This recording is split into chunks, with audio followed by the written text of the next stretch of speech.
بسم اللہ الرحمن الرحیم۔ السلام علیکم حافظ صاحب، کیسے ہیں آپ؟ خیریت سے ہیں؟ وعلیکم السلام ورحمۃ اللہ جی، اللہ کا شکر الحمدللہ۔ تو حافظ صاحب بات شروع کرتے ہیں۔ جی، اہل تشیع میں جو ایک بہت بڑا عقیدہ ہے وہ رجعت کا ہے اور غیبت کا عقیدہ ہے، جس پہ بہت زیادہ ایمفیسائز کیا جاتا ہے۔ تو سب سے پہلے تو یہ بتا دیجئے کہ رجعت کا عقیدہ کیا ہے، غیبت کا عقیدہ کیا ہے، تو اس کے بعد پھر ہم ان کے جو مصادر ہیں ان کو ڈسکس کرتے ہیں انشاءاللہ۔ بسم اللہ الرحمن الرحیم۔ دیکھیں، غیبت کا تو ان کا عقیدہ یہ ہے کہ ان کے جو 12ویں امام ہیں تو وہ غائب ہو گئے۔ یعنی سب سے پہلے امام تو حضرت علی تھے، پھر دوسرے حضرت حسن تھے، پھر تیسرے حضرت حسین تھے رضی اللہ عنہ، پھر ان کے بیٹے علی زین العابدین، یہ چوتھے امام تھے۔ پھر محمد الباقر تھے، محمد الباقر کے بیٹے امام جعفر صادق تھے رحمہ اللہ، یہ 6 امام ہو گئے۔ پھر اس کے بعد موسیٰ کاظم تھے، ان کے بیٹے علی رضا تھے۔ پھر ان کے بعد جو ہے وہ محمد تقی تھے، پھر ان کے بیٹے علی نقی تھے، پھر ان کے بعد ان کے بیٹے حسن عسکری تھے۔ یہ 11 امام ہو گئے۔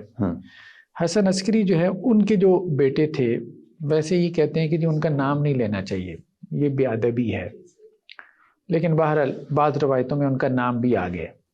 حسن عسکری کا نہیں، حسن عسکری کے جو بیٹے تھے نا 12ویں امام، تو یہ کہتے ہیں ان کا نام نہیں لینا چاہیے۔ اچھا، اس کی ریزن؟ یہ بے ادبی ہے۔ بے ادبی ہے، ہاں، یہ ان کو قائم الزما کہتے ہیں۔ ٹھیک ہے، قائم الزما، ٹھیک۔ لیکن بہرحال بعض ان کی اپنی روایتوں میں نام بھی آ گئے، محمد المہدی۔ لیکن میں نے عام طور پہ دیکھا ہے کہ ان کی کتابوں میں ان کا نام نہیں لیا جاتا، حضرت حجت کہہ دیا جاتا ہے یا حضرت قائم الزما کہہ دیا جاتا ہے۔ تو یہی جو قائم الزما ہے یہی غائب امام ہے، یہی امام غائب ہے۔ ٹھیک، تو بیسیکلی یہ جو ان کے امام تھے، ان کی پیدائش، یہ جو 12ویں امام تھے اہل تشیع کے، ان کی پیدائش 256 میں ہوئی۔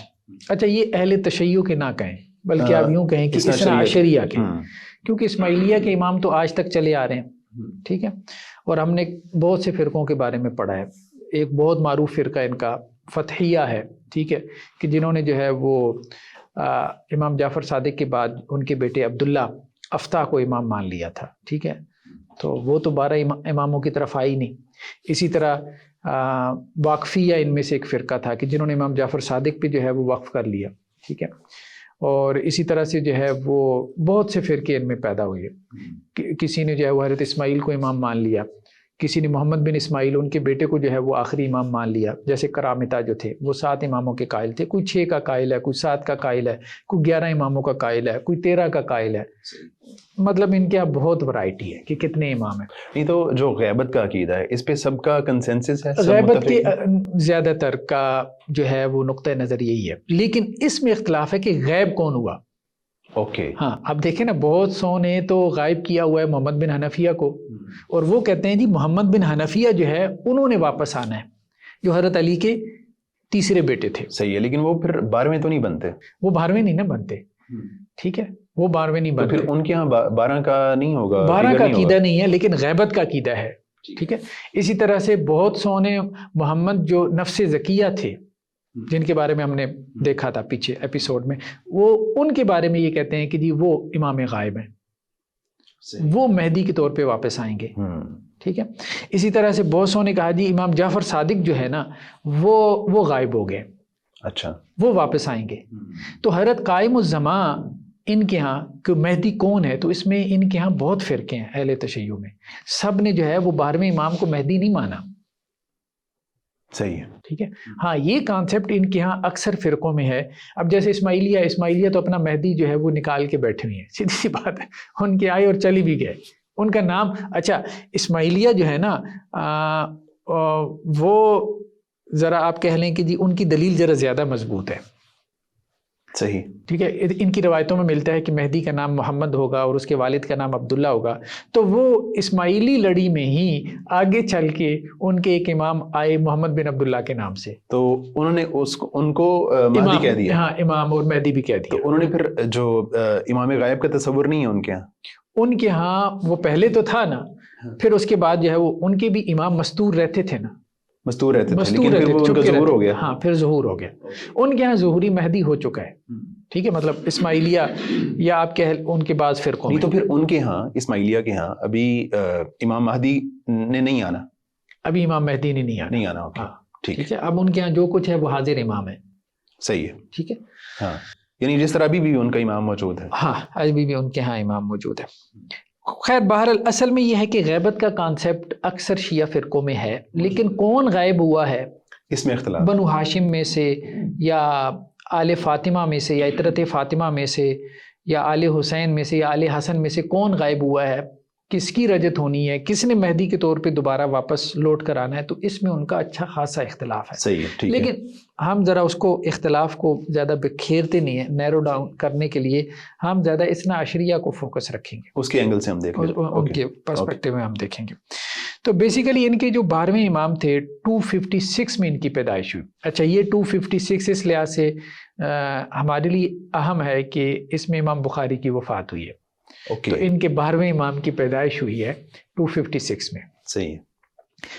اچھا اب اس میں یہ کہتے ہیں کہ جی 2 غیبت ہیں، ایک غیبت صغرا ہے، ایک غیبت کبرا ہے. غیبت صغرا تو اس کو کہتے ہیں کہ جس میں آپ کہیں کہ ایک انسان کی ایک نارمل جو ایک ایج ہوتی ہے 60-70 سال، تو 256 سے لے کے 329 تک 328-29 تک یہ کہتے ہیں کہ جی یہ غیبت صغرا کا زمانہ ہے. ٹھیک ہے. یہ آپ کہہ لیں کوئی 70 سے کچھ کم و بیش آپ کہہ لیں کچھ بنتا ہے، کوئی 72 سال اتنا کو بنتا ہے. اس کے بعد یہ کہتے ہیں کہ جی غیبت کبرا ہے، یعنی بڑی غیبت ہے جو آج تک چلی آ رہی ہے. نہیں تو جو غیبت صغرا تھی وہ پھر ختم ہو گئی. غیبت صغرا تو 329 میں ختم ہو گئی. تو اس میں پھر جو امام غائب تھے ان کا ظہور ہوا ایک دفعہ، یہ کیا ہوا؟ ہاں وہ اب ہم روایتوں سے دیکھتے ہیں، وہ تفسیر اب ہم روایتوں سے دیکھتے ہیں. تو سب سے پہلے تو ہم اصول کافی سے دیکھتے ہیں کہ اس میں امامت کے حوالے سے کیا کانسیپٹ ہے، اور خاص طور پہ 12ویں امام کے حوالے سے. تو پہلے غیبت کا کانسیپٹ ہم دیکھیں گے، اس کے بعد ہم رجت کا کانسیپٹ دیکھیں گے کہ رجت کا عقیدہ کیا ہے. ٹھیک. تو یہ ہمارے سامنے جو ہے اصول کافی کی ایک نص ہے کہ راوی کہتا ہے کہ انہوں نے امام حسن عسکری جو 11ویں امام تھے علیہ الرحمہ، ان سے کہا کہ آپ کی جلالت سوال کرنے سے مانے ہیں. ٹھیک ہے، اجازت دیجئے کہ میں آپ سے سوال کروں. فرمایا پوچھو. میں نے کہا آپ کے کوئی فرزند ہے؟ فرمایا ہاں. یہ بہت اہم نقطہ ہے. اچھا ٹھیک ہے، بہت اہم نقطہ ہے. کیسے؟ راوی یہ کہہ رہا ہے امام صاحب سے کہ آپ کے کوئی بیٹا ہے. اس کا کیا مطلب ہے؟ مطلب لوگوں کو نہیں پتا کہ لوگوں کو پتہ ہی نہیں ہے بیٹا ہے. اس لیے یہ بڑی ڈیبیٹ پیدا ہوئی ہے کہ 12واں امام تھا بھی کہ نہیں تھا. اچھا 12ویں امام کی پیدائش ہوئی تھی، یعنی وہ ایگزسٹ بھی کرتا تھا کہ نہیں کرتا تھا. صحیح. تو جو قریبی لوگ تھے نا، قریبی لوگ تھے. اچھا یہ ڈیبیٹ صرف ایک مرتبہ نہیں پیدا ہوئی، اس سے پیچھے بھی پیدا ہوئی ہے. جو ان کے امام تھے علی رضا، ان کے بیٹے کے بارے میں بھی یہی اختلاف پیدا ہوا کہ ان کا بیٹا ہے کہ نہیں ہے. اور وہاں ان کے اپنے جو جنہیں آل سادات یہ کہتے ہیں نا، وہ کہتے تھے کہ ان کا بیٹا نہیں تھا. ان کا بیٹا نہیں تھا. ہاں ان کا بیٹا. اچھا یہ خیر اب ہم اس طرف نہیں جاتے کیونکہ ہمارے پاس اتنا ٹائم نہیں ہے، لیکن یہ صرف یہاں پہ ڈیبیٹ پیدا نہیں ہوئی، یہ اصول کافی میں بھی آپ کو مل جائے گی یہ ڈیبیٹ ان کے بارے میں. ہاں علی رضا جو ہے انہوں نے کہا کہ جی اب یہ شک کر رہے ہیں کہ میرا بیٹا ہے کہ نہیں ہے، لیکن میں تمہیں مریدوں کو بتا رہا ہوں کہ میرا بیٹا ہے. بھائی یہ بتانے کی کیا ضرورت ہے؟ میں اپنے اسٹوڈنٹس کو بتاؤں گا کہ میرا بیٹا ہے. بھائی پتہ ہے سب مطلب سب کو پتا ہے کہ بھائی میری اولاد ہے. مجھے مطلب اس کے بارے میں حدیثیں جاری کرنے کی کیا ضرورت ہے کہ جی میرا بیٹا ہے اور وہ کہہ رہے ہیں میرا بیٹا نہیں ہے. ٹھیک ہے، تو یہ معاملہ اتنا آسان نہیں ہے، یہ معاملہ بہت گنجلک ہے. اچھا خیر بہرحال وہ ہم پیچھے ابھی نہیں جاتے. بیٹے کو مخفی رکھنے کا کوئی ریزن ہو سکتی ہے نا، جس طرح ہم نے پہلے ڈسکس کیا کہ کوئی خوف ہو کسی چیز کا، دشمنوں سے کوئی مسئلہ ہو. یہ عام طور پہ یہی توجہ کی جاتی ہے کہ مخفی رکھنے کی یہ وجہ تھی، دشمنوں کا جو ہے وہ خوف ہو سکتا تھا. لیکن بات یہ ہے کہ جب آپ کے اپنے خاندان والے جو ہے وہ آپ کے خلاف ہو جائیں. ٹھیک ہے، اب سب سے پہلے تو کون انکار کر رہا ہے؟ حسن عسکری جو ہیں ان کا بھائی انکار کر رہا ہے کہ ان کی کوئی اولاد نہیں ہے. اب بات سمجھ رہے ہیں؟ اپنے بھائی کے بارے میں کہہ رہے ہیں کہ اولاد نہیں ہے. ہاں آگے روایتوں میں آ رہا ہے، یعنی چچا یہ کہہ رہا ہے کہ میرا بھتیجے کا وجود ہی نہیں ہے. چچا یہ کہہ رہے ہیں. وہ باہر والوں سے تو آپ نے جو چھپا لیا سو چھپا لیا، وہ تو بات سمجھ میں آ گئی کہ بادشاہ وقت سے چھپا لیا، ظالم تھے، مار دیتے تھے، جو بھی آپ نے ایک بنا لیا اپنا. تو وہ کلیم کرتے تھے کہ میری اولاد ہے. کون؟ حسن عسکری روایتوں کے مطابق وہ کلیم کرتے تھے، لیکن ان کا بھائی کہتا تھا کہ نہیں ہے.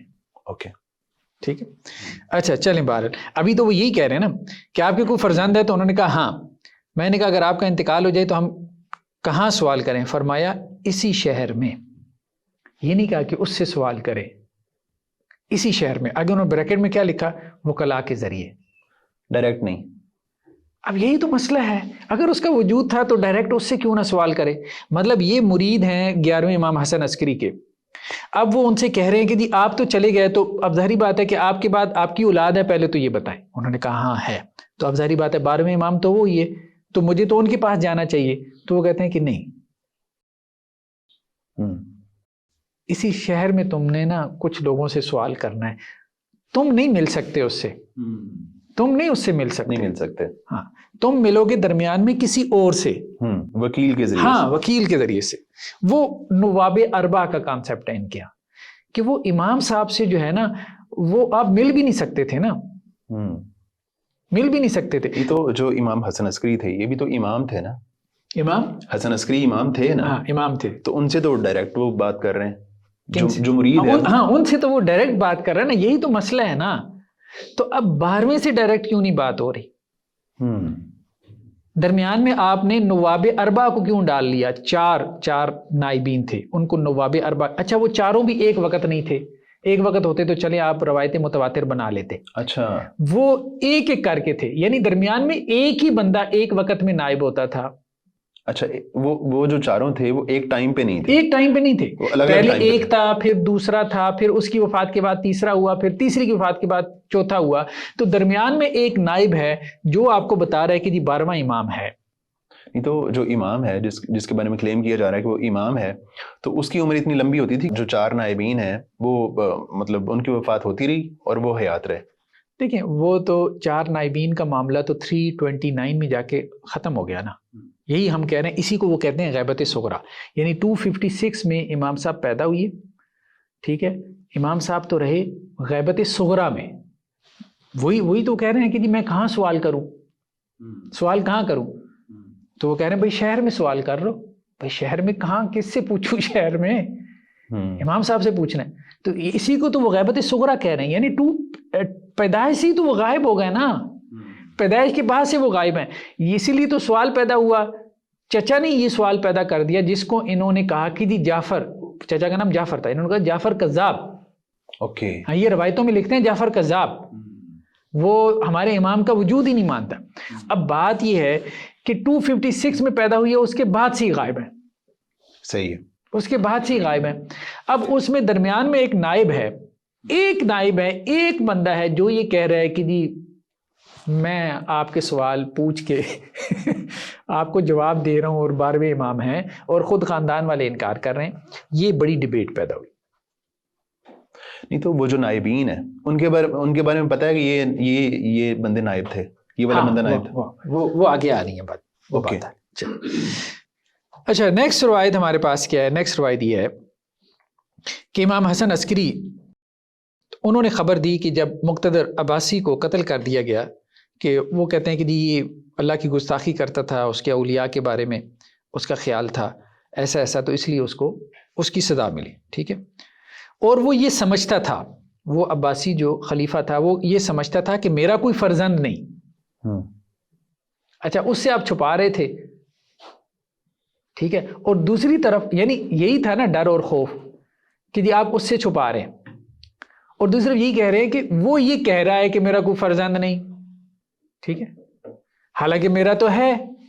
تو وہ کہاں چھپا رہے تھے؟ وہ تو کہہ رہے وہ مجھے تان دیتا تھا کہ میرا کوئی بیٹا نہیں ہے، ٹھیک ہے. بس اس نے قدرت خدا کو کیسا دیکھا، حضرت کے ایک فرزند پیدا ہوئی جس کا نام آپ نے محمد رکھا. یہ ولادت 256 ہجری میں ہوئی. حضرت سے مراد حضرت حسن عسکری. اوکے ٹھیک ہے. تو عباسی خلیفہ وہ یہ کہہ رہا ہے کہ جی تان دے رہا ہے کہ جی آپ کا تو کوئی وہ نہیں ہے، فرزند نہیں ہے. تو یہ کہہ رہے دیکھو اللہ نے مجھے بیٹا دیا ہے، اس کا نام محمد 256 میں پیدا ہوا ہے. تو پھر غیبت کس لیے؟ پھر غیبت کس لیے اگر آپ یہ چھپانا چاہتے تھے تو؟ ٹھیک ہے. اچھا اب اس کے بعد اب آپ دیکھیں اچھا اس میں کچھ راوی آ کے کہتے ہیں ٹھیک ہے، لیکن یہ پھر خبر واحد ہے، بات یہ ہے خبر واحد ہے. ایک راوی کہتا ہے میں نے حسن عسکری ان کے مرنے کے بعد حضرت صاحب الامر، وہی بات ہے نا، نام نہیں لیتے نا یہ، صحیح ہے ٹھیک ہے، وہ جو غائب تھے حضرت حسن عسکری جو ہے رحمہ اللہ، ان کی وفات کے بعد میں نے جو 12ویں حضرت صاحب الامر کو 20 سالہ عمر کا دیکھا، میں نے ان کے ہاتھوں اور سر کو بوسہ دیا. اب مسئلہ یہ ہے کہ جس کو اس نے دیکھا ہاں وہ امام ہے یا نہیں ہے، یہ نہیں ہے کون ہے، ہاں یہ کیسے ثابت کیسے اور ایک بندہ ہے، ایک بندے کی گواہی، اسی طرح کی ایک بندے کی گواہی کیا معتبر، کیا اعتبار رکھتی ہے. اچھا دوسری گواہی آپ کے پاس کہاں سے آ گئی؟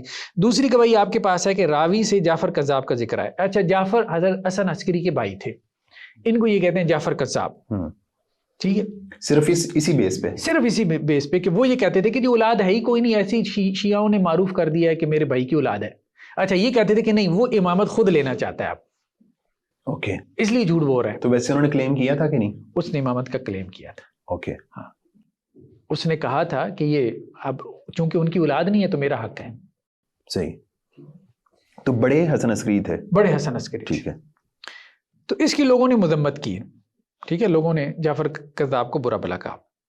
میں نے کہا اس کے سوا اور کوئی وارث ہی نہ تھا کہ تم نے وارث کو دیکھا ہے، ٹھیک ہے، تو مطلب اس کے سوا تو کوئی وارث ہی نہیں تھا، جعفر کے علاوہ تو کوئی وارث ہی نہیں تھا، ٹھیک ہے. تو راوی نے کہا میں نے تو نہیں دیکھا، میرے غیر نے دیکھا ہے. اب وہ راوی کہتا ہے کہ میں نے تو وارث نہیں دیکھا، حسن عسکری کا وارث نہیں، یعنی یہ ڈیبیٹ چل پڑی نا کہ حسن عسکری کا کوئی وارث تھا کہ نہیں تھا. تو کچھ لوگوں نے جعفر کو برا بھلا کہا، تو کچھ لوگوں نے کہا بھئی اس کو برا بھلا کیوں کہتے ہو، وارث تو وہی تھا حسن عسکری کے بعد. تو کچھ نے کہا نہیں، حسن عسکری کی اصل وارث ہے، ان کی اولاد ہے. تو انہوں نے سوال پیدا ہوا کس نے دیکھی ہے، اگر ہے تو کس نے دیکھی ہے. تو اس نے کہا بھئی بات یہ ہے کہ مجھے پتا ہے کس نے دیکھا ہے. تو کہتا ہے کہ وہ جعفر کذاب نے 2 مرتبہ دیکھا ہے اور اس نے مجھے بتایا.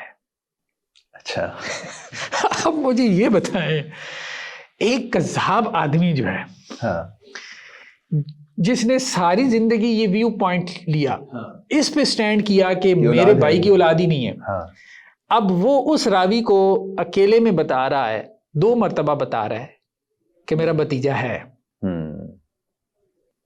تو اب اس کذاب کی بات کا کیا اعتبار؟ ہاں مطلب آپ اس کی اس بات کا اعتبار نہیں کر رہے جس پہ اس نے زندگی گزاری کہ اولاد نہیں ہے، ہاں، اور آپ اس کی 2 مرتبہ کی اس بات کا اعتبار کر رہے ہیں کہ وہ کہہ رہا ہے کہ جی میرا بھتیجا ہے، اور وہ بھی اس نے اس اکیلے کو کہا ہے. ہاں اچھا اصل میں اس کا عقیدہ جو کہ معروف ہوا، جو وہ ہر جگہ بیٹھ کے بیان کرتا تھا، جس کی وجہ سے اسے جعفر کذاب کا ٹائٹل دے دیا گیا، وہ تو لیا نہیں ہے، اور وہ ایک اکیلے کی روایت نقل کر دی. انہی کی بنیاد پہ کہہ رہے ہیں کہ انہوں نے 2 دفعہ دیکھا. ہاں جعفر کذاب نے خود 2 دفعہ دیکھا ہے.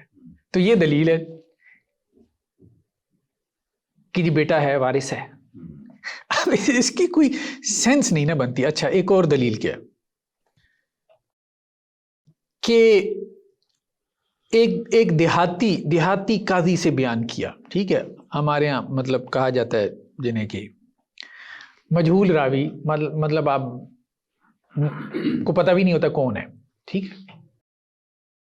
تو ایک دیہاتی قاضی سے بیان کیا، علی بن قیس نے ایک دیہاتی قاضی سے بیان کیا کہ میں نے بادشاہ کے ایک افسر کو دیکھا کہ امام حسن عسکری کے گھر کا دروازہ توڑا ہے، پس حضرت صاحب امر نکلے اور آپ کے ہاتھ میں ایک ہتھیار تھا، ٹھیک ہے. اس سے آپ نے فرمایا تم یہ کیا کر رہے ہو؟ اس حاکم میں کہا کہ جعفر کذاب کا گمان یہ ہے کہ آپ کے والد لا ولد مرے ہیں، ٹھیک ہے. جعفر کذاب یہ سمجھتا ہے کہ آپ کے والد لا ولد مرے، یعنی ان کی اولاد نہیں تھی. بس اگر یہ آپ کا گھر ہے تو میں واپس جاتا ہوں. یہ کہہ کر وہ گھر سے واپس آ گیا. تو مسئلہ یہ جن سے آپ چھپاتے رہے ان کو تو سارا پتا تھا، بادشاہ کا افسر آ رہا ہے، ہاں مطلب جن سے جان کے خوف کے لیے مطلب ساری کہانی تو یہی بنائی گئی نا، ہاں کہ بادشاہوں کا خوف تھا جی، اس لیے غیبت صغرا ہو گئی. اور دوسری طرف ثبوت میں جو روایتیں پیش کر رہے ہیں وجود ثابت کرنے کے لیے، وہ یا تو جعفر کذاب سے روایتیں آ رہی ہیں جس نے ساری زندگی اسٹینڈ لیا، یا وہ بادشاہ کے آفیسر سے روایتیں آ رہی ہیں. تو وہ ساری کہانی پھر گول ہو جاتی ہے جو آپ یہ کلیم کر رہے ہوتے ہو کہ جی بادشاہوں سے چھپانے کے لیے، کیونکہ ظلم کا اندیشہ تھا، قتل کا اندیشہ تھا، تو اس لیے غیبت صغریٰ ہوئی، امام صاحب غائب ہو گئے. نہیں تو مطلب یہ جو آپ سب یہ جو روایات ہیں اس طرح کی، مطلب اس میں بہت ساری باتیں ایسی illogical لگتی ہیں نا، تو اس طرح کی illogical باتوں کا ان کے علماء نے کوئی جواب تو دیا ہوگا کہ نہیں دیا جواب؟ وہ جوابات میں نقل کرتا ہوں. وہ جوابات آپ جب اس کو پڑھیں گے، ان کے بہترین لوگوں کے جوابات آپ پڑھیں گے، تو امام جعفر صادق کی ایک روایت یاد آتی ہے، آج وہ بھی میں پیش کروں گا، کہ میرے شیعوں میں سے نا 3% تو مجھے لگتا ہے کہ یہ مطلب منافق ٹائپ ہے. 3%؟ ہاں، مطلب 3 حصے، 4 حصے کریں نا، 3 حصے، ہاں، تو ان میں سے 3 حصے 75% تو یہ منافق ہیں، اور جو 25% باقی رہ گیا نا وہ احمق ہے، اچھا، اسٹوپڈ ہے. وہ جوابات آپ پڑھیے گا، اس کے بعد آپ دیکھیے گا کہ یہ کس ذہنی سطح پہ کھڑے ہیں. مطلب انسان کہتا ہے اب میں اس کو رسپانس کیسے کروں، جیسے کوئی بچے کو آپ کو کویسچن کریں اور وہ آپ کو جواب دے دے، تو بعض اوقات آپ کیا کرتے ہیں، اس کو ٹال مٹول کر کے آگے پیچھے ہو جاتے ہیں، یا میں اس کو کیا جواب دوں، اس کو میں کیا سمجھاؤں. وہ ہم پڑھتے ہیں جو انہوں نے جوابات دیے. اوکے، اچھا، نیکسٹ کیا ہے؟ نیکسٹ جو ہے وہ ہمارے سامنے یہ انہوں نے یہاں اس کو نا اپنے طور پہ جسٹیفائی کیا کہ جی دیکھیں، ارے یوسف علیہ السلام بھی تو غائب ہو گئے تھے. اچھا، غائب ہو گئے تھے، غائب ہو گئے تھے نا، صحیح. ٹھیک ہے، اندھے کنویں میں ڈال دیا، ٹھیک ہے، والد کو نہیں پتہ چلا. وہ تفسیری روایتوں میں ہے کہ 40 سال، ٹھیک ہے چلے مان لیں، وہ تفسیر 40 سال تک والد سے ملاقات. تو وہ کہتے ہیں کہ جی بھائی نہیں پہچان پائے. اب دیکھیں دلیل، دیکھیں، بھائی نہیں پہچان پائے یوسف کو کہ ہمارا بھائی ہے. ہاں، تو یہی ہے کہ بہت سے لوگ نہیں پہچان پائیں گے، حالانکہ وہ حضرت حجت ان کے درمیان ہوں گے. اب آپ سمجھ، یوسف کہیں نہیں گئے تھے علیہ الصلوۃ والسلام، وہیں موجود تھے، وہیں موجود تھے، صحیح، ٹھیک ہے، زمین کے اوپر بھائیوں کی بھی ملاقات ہوئی لیکن وہ پہچان نہیں پائے. تو اسی طرح سے بہت دفعہ جو ہے وہ حضرت حجت، حضرت صاحب امر ہمارے ارد گرد ہوں گے لیکن ہم ان کو پہچان نہیں پائیں گے.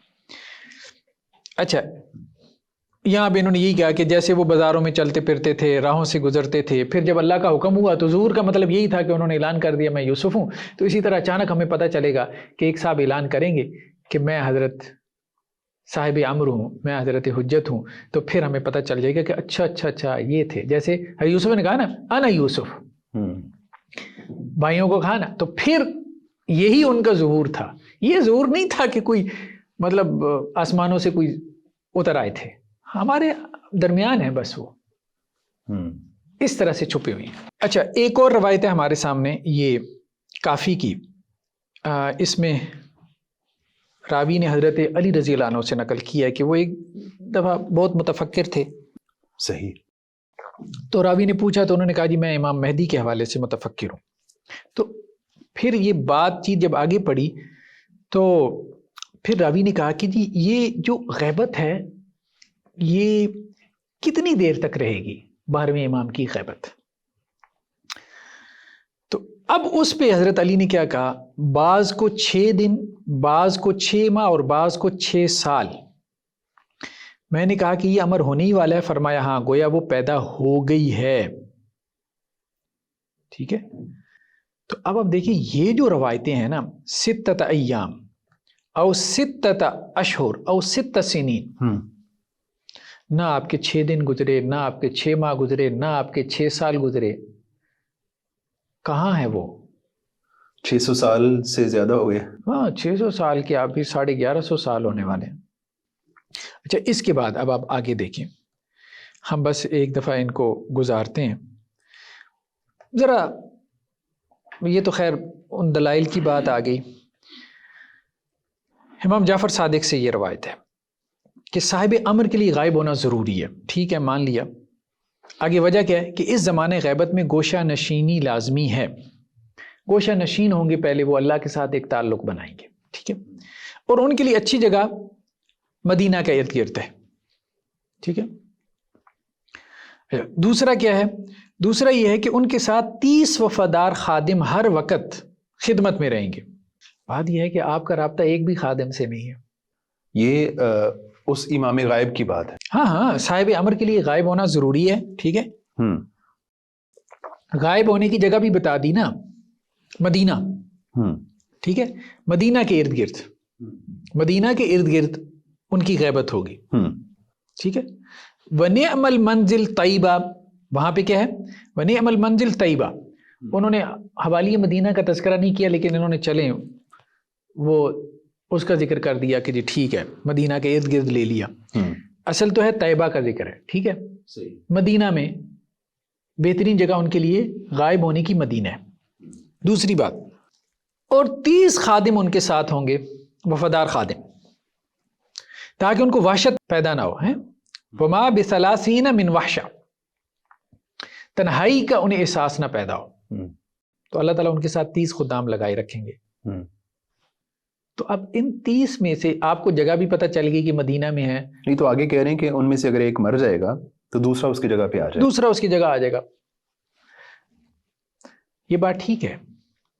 اب مسئلہ یہ ہے کہ یہ جو 30 ہیں، ٹھیک ہے، اب 30 خادم بھی اگر آپ ان کی ایوریج عمر لگاتے رہیں، ٹھیک ہے، تو ٹائم تو ان کا بھی تقریباً گزر گیا ہے.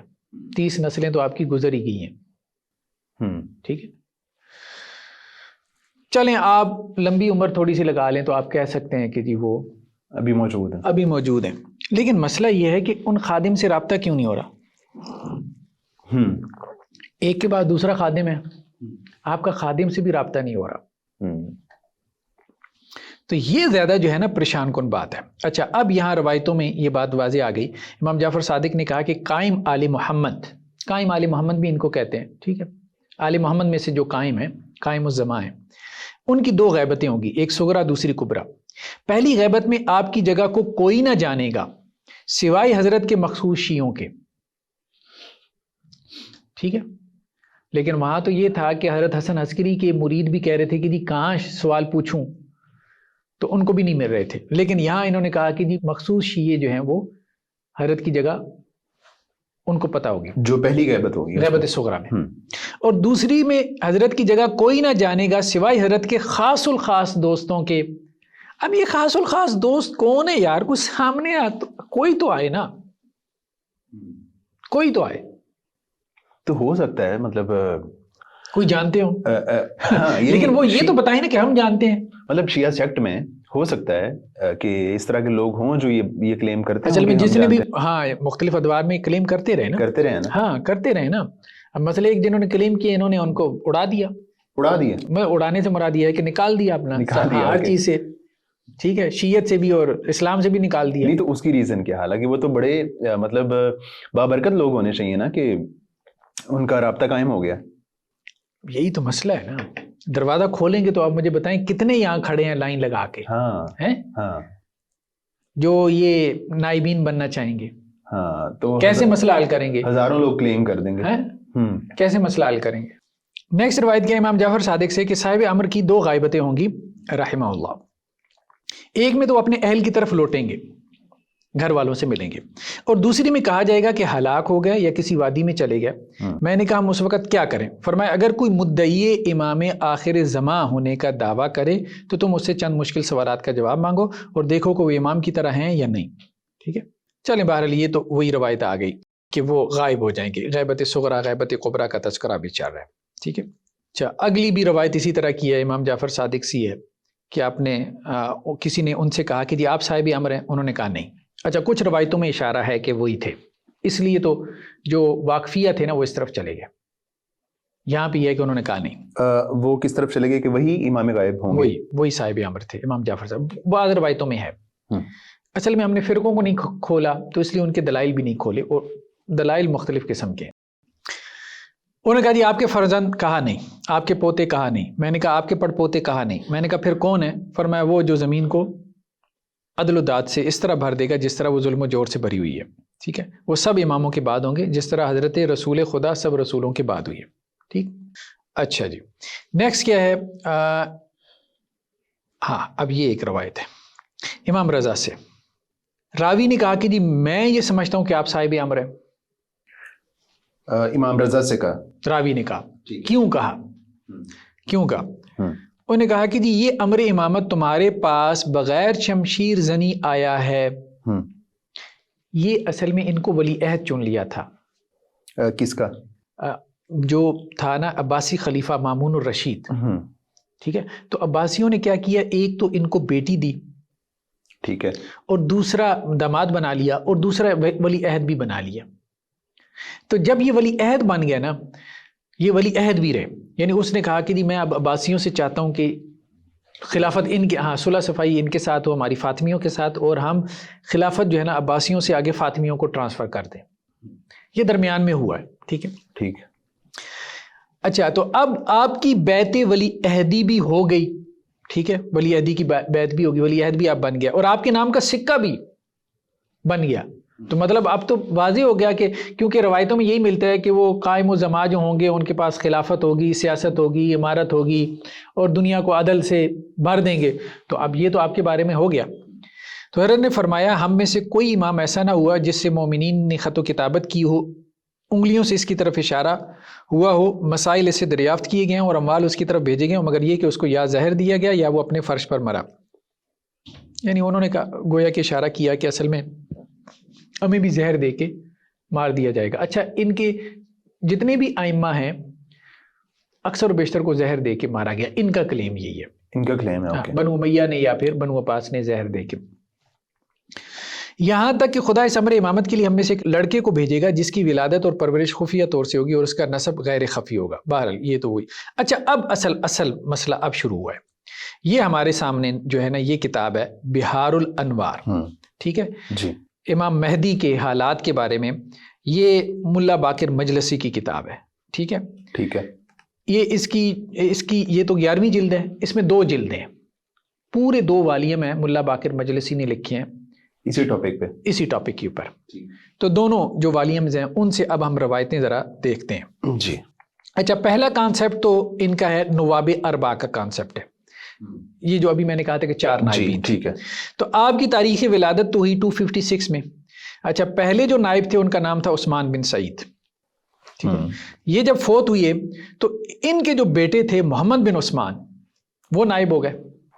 ٹھیک ہے. پھر اس کے بعد تیسرے جو تھے وہ حسین بن رو تھے جو ان کی وفات کے بعد ہوئی. اور حسین بن رو کے بعد چوتھے جو تھے وہ علی بن محمد تھے.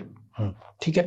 لیکن جب علی بن محمد کی وفات کا وقت قریب آیا نا تو لوگوں نے ان کو کہا کہ جی اب امام سے ہمارا کیسے رابطہ ہوگا.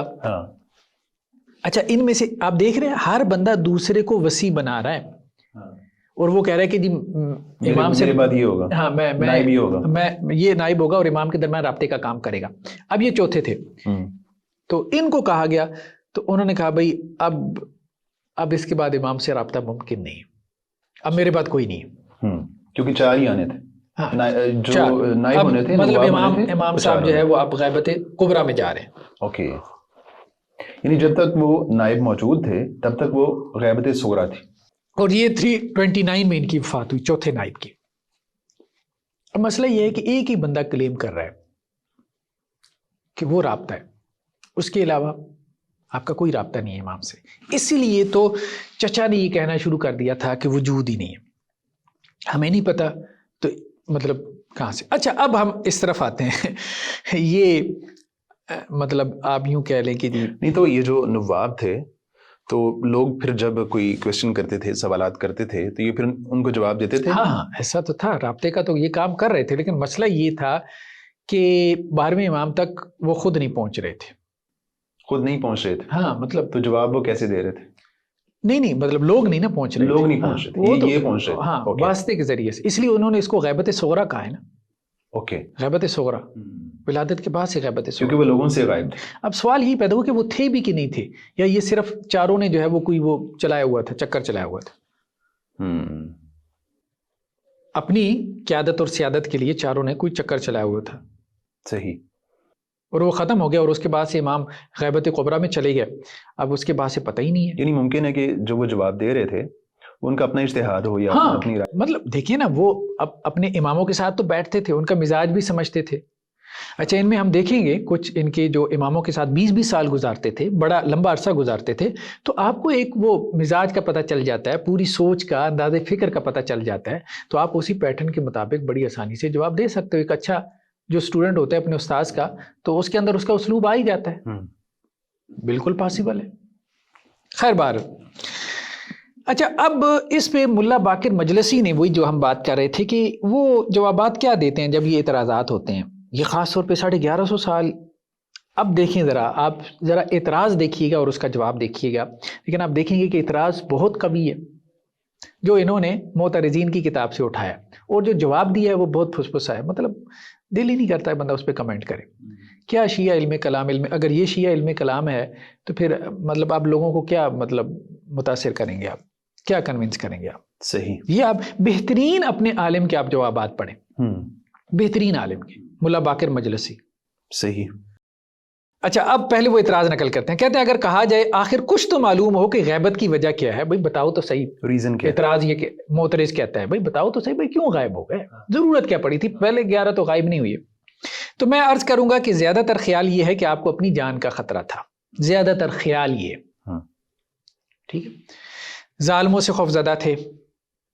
اب مسئلہ یہ ہے کہ وہ تو بادشاہ کا سپاہی آ رہا ہے دروازے پہ۔ تو آپ سب یہ جو مطلب جواب دیا جا رہا ہے، یہ کس کی طرف سے جواب دیا جا رہا ہے؟ یہ ملا باقر مجلسی کی طرف سے کہ اور جی یہ اعتراض کس کا ہے؟ اعتراض تو اہل سنت نے کیا نا، ٹھیک، ہاں اہل سنت نے، وہ کہتے ہیں کہ جی اہل سنت نے اعتراض کیے ہیں، ہم ان کو جواب دے رہے ہیں۔ وہ کہتے ہیں جی آپ کا عقیدہ غیبت کا اللاجیکل ہے، تو ہم پہلے ان کا اعتراض نقل کرتے ہیں پھر آپ کو جواب دیتے ہیں۔ تو اب دیکھیں اعتراض ہی آیا بھائی غیبت کی وجہ ہی بتا دو، تو انہوں نے کہا جی غیبت کی وجہ آپ کا جان کا خطرہ تھا، ظالموں سے خوفزدہ تھے۔ جب جان کا خطرہ پیش نظر تھا تو غیبت اختیار کرنا اور خود کو پوشیدہ کر لینا واجب ہو گیا، ٹھیک ہے، جیسا کہ حضرت نبی اکریم صلی اللہ علیہ وسلم نے خود کو کفار سے پوشیدہ کر لیا تھا، کبھی غار ثور میں، کبھی شعب ابی طالب میں۔ بات یہ شعب ابی طالب میں کون سا پوشیدہ ہو گئے؟ شعب سب کو پتا تھا شعب ابی طالب میں تھا، بالکل ٹھیک ہے، وہ پورے خاندان کے ساتھ گئے تھے۔ ہاں غار ثور کی بات آپ کہہ سکتے ہیں، لیکن غار ثور میں کتنے دن رہے؟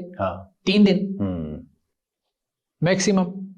تو آپ کے امام صاحب جو ہے وہ 1150 سال سے خوف ہی نہیں ختم ہو رہا۔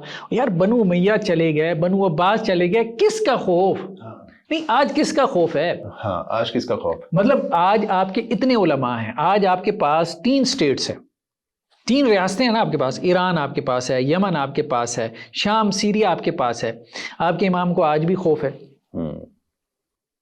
کس کا خوف ہے؟ سنی مار دیں گے، امریکہ مار دے گا، بم مار دے گا۔ اچھا دوسری طرف امام کے بارے میں نقطہ نظر یہ ہے کہ اس نے آ کے عدل قائم کرنا ہے، اس نے روم فتح کرنا ہے، ٹھیک ہے، اس نے پوری دنیا کے اوپر اپنا جھنڈا لہرانا ہے۔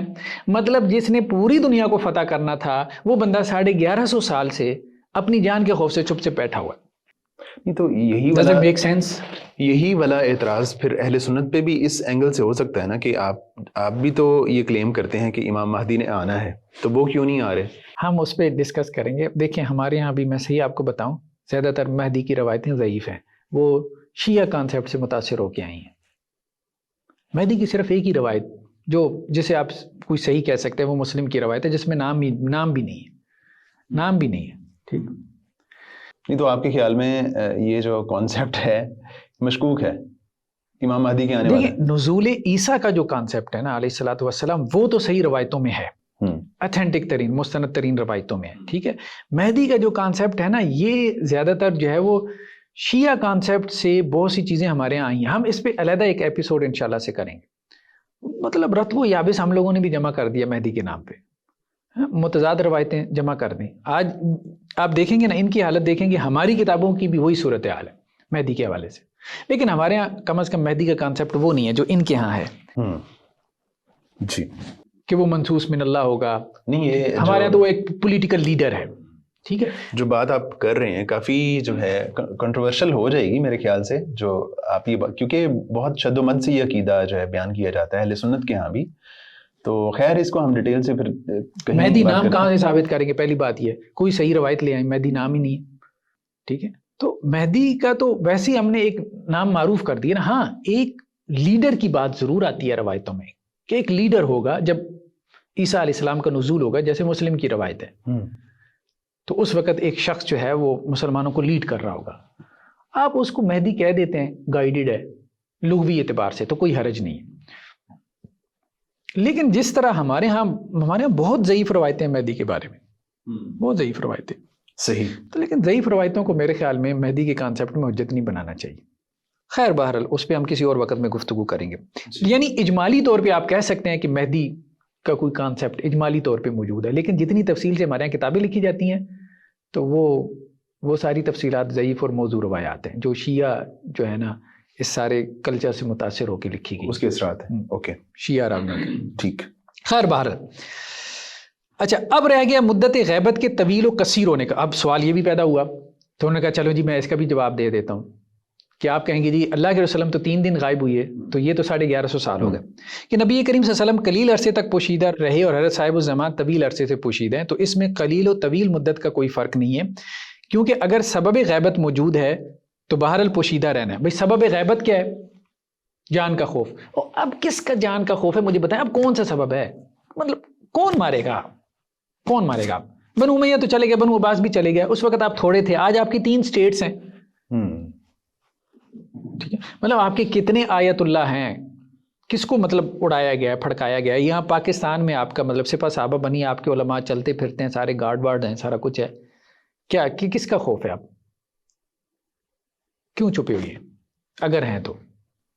ہاں، اب تو یہ وجہ نہیں ہے نا، ہاں، اب تو ختم کرے نا یار۔ جس وقت وہ بنو امیہ تھے، بنو عباس تھے، چلے سمجھ میں آتی تھی، ٹائرانی تھی، بادشاہت تھی، کنگ شپ تھی، ملوکیت تھی، سارا کچھ تھا۔ آپ لوگ آپ تو جمہوریت ڈیموکریسی میں رہ رہے ہیں، آپ اپنی امام خمینی آئے، پوری زندگی گزاری اور ان کی ایک وفات ہوئی، اور اگر مطلب اس طرح کا خوف ہوتا تو کون سا تو خوف ہے؟ آپ کے علماء کو نہیں ہے، آپ کے فقہاء کو نہیں ہے، آپ کے محدثین کو نہیں ہے، آپ کے ذاکروں کی نہیں ہے، اگر ہے بھی تو 4 گارڈ رکھ لیے، کیا خوف ہے؟ یہ خوف تو سارے اہل سنت کو بھی ہے، ٹھیک ہے، مرنے مرانے کا، ہاں، ٹھیک ہے، وہ تو جب ہوتی ہے یہ سیکٹیرین وار آپ کہہ لیں تو دونوں طرف سے لوگ۔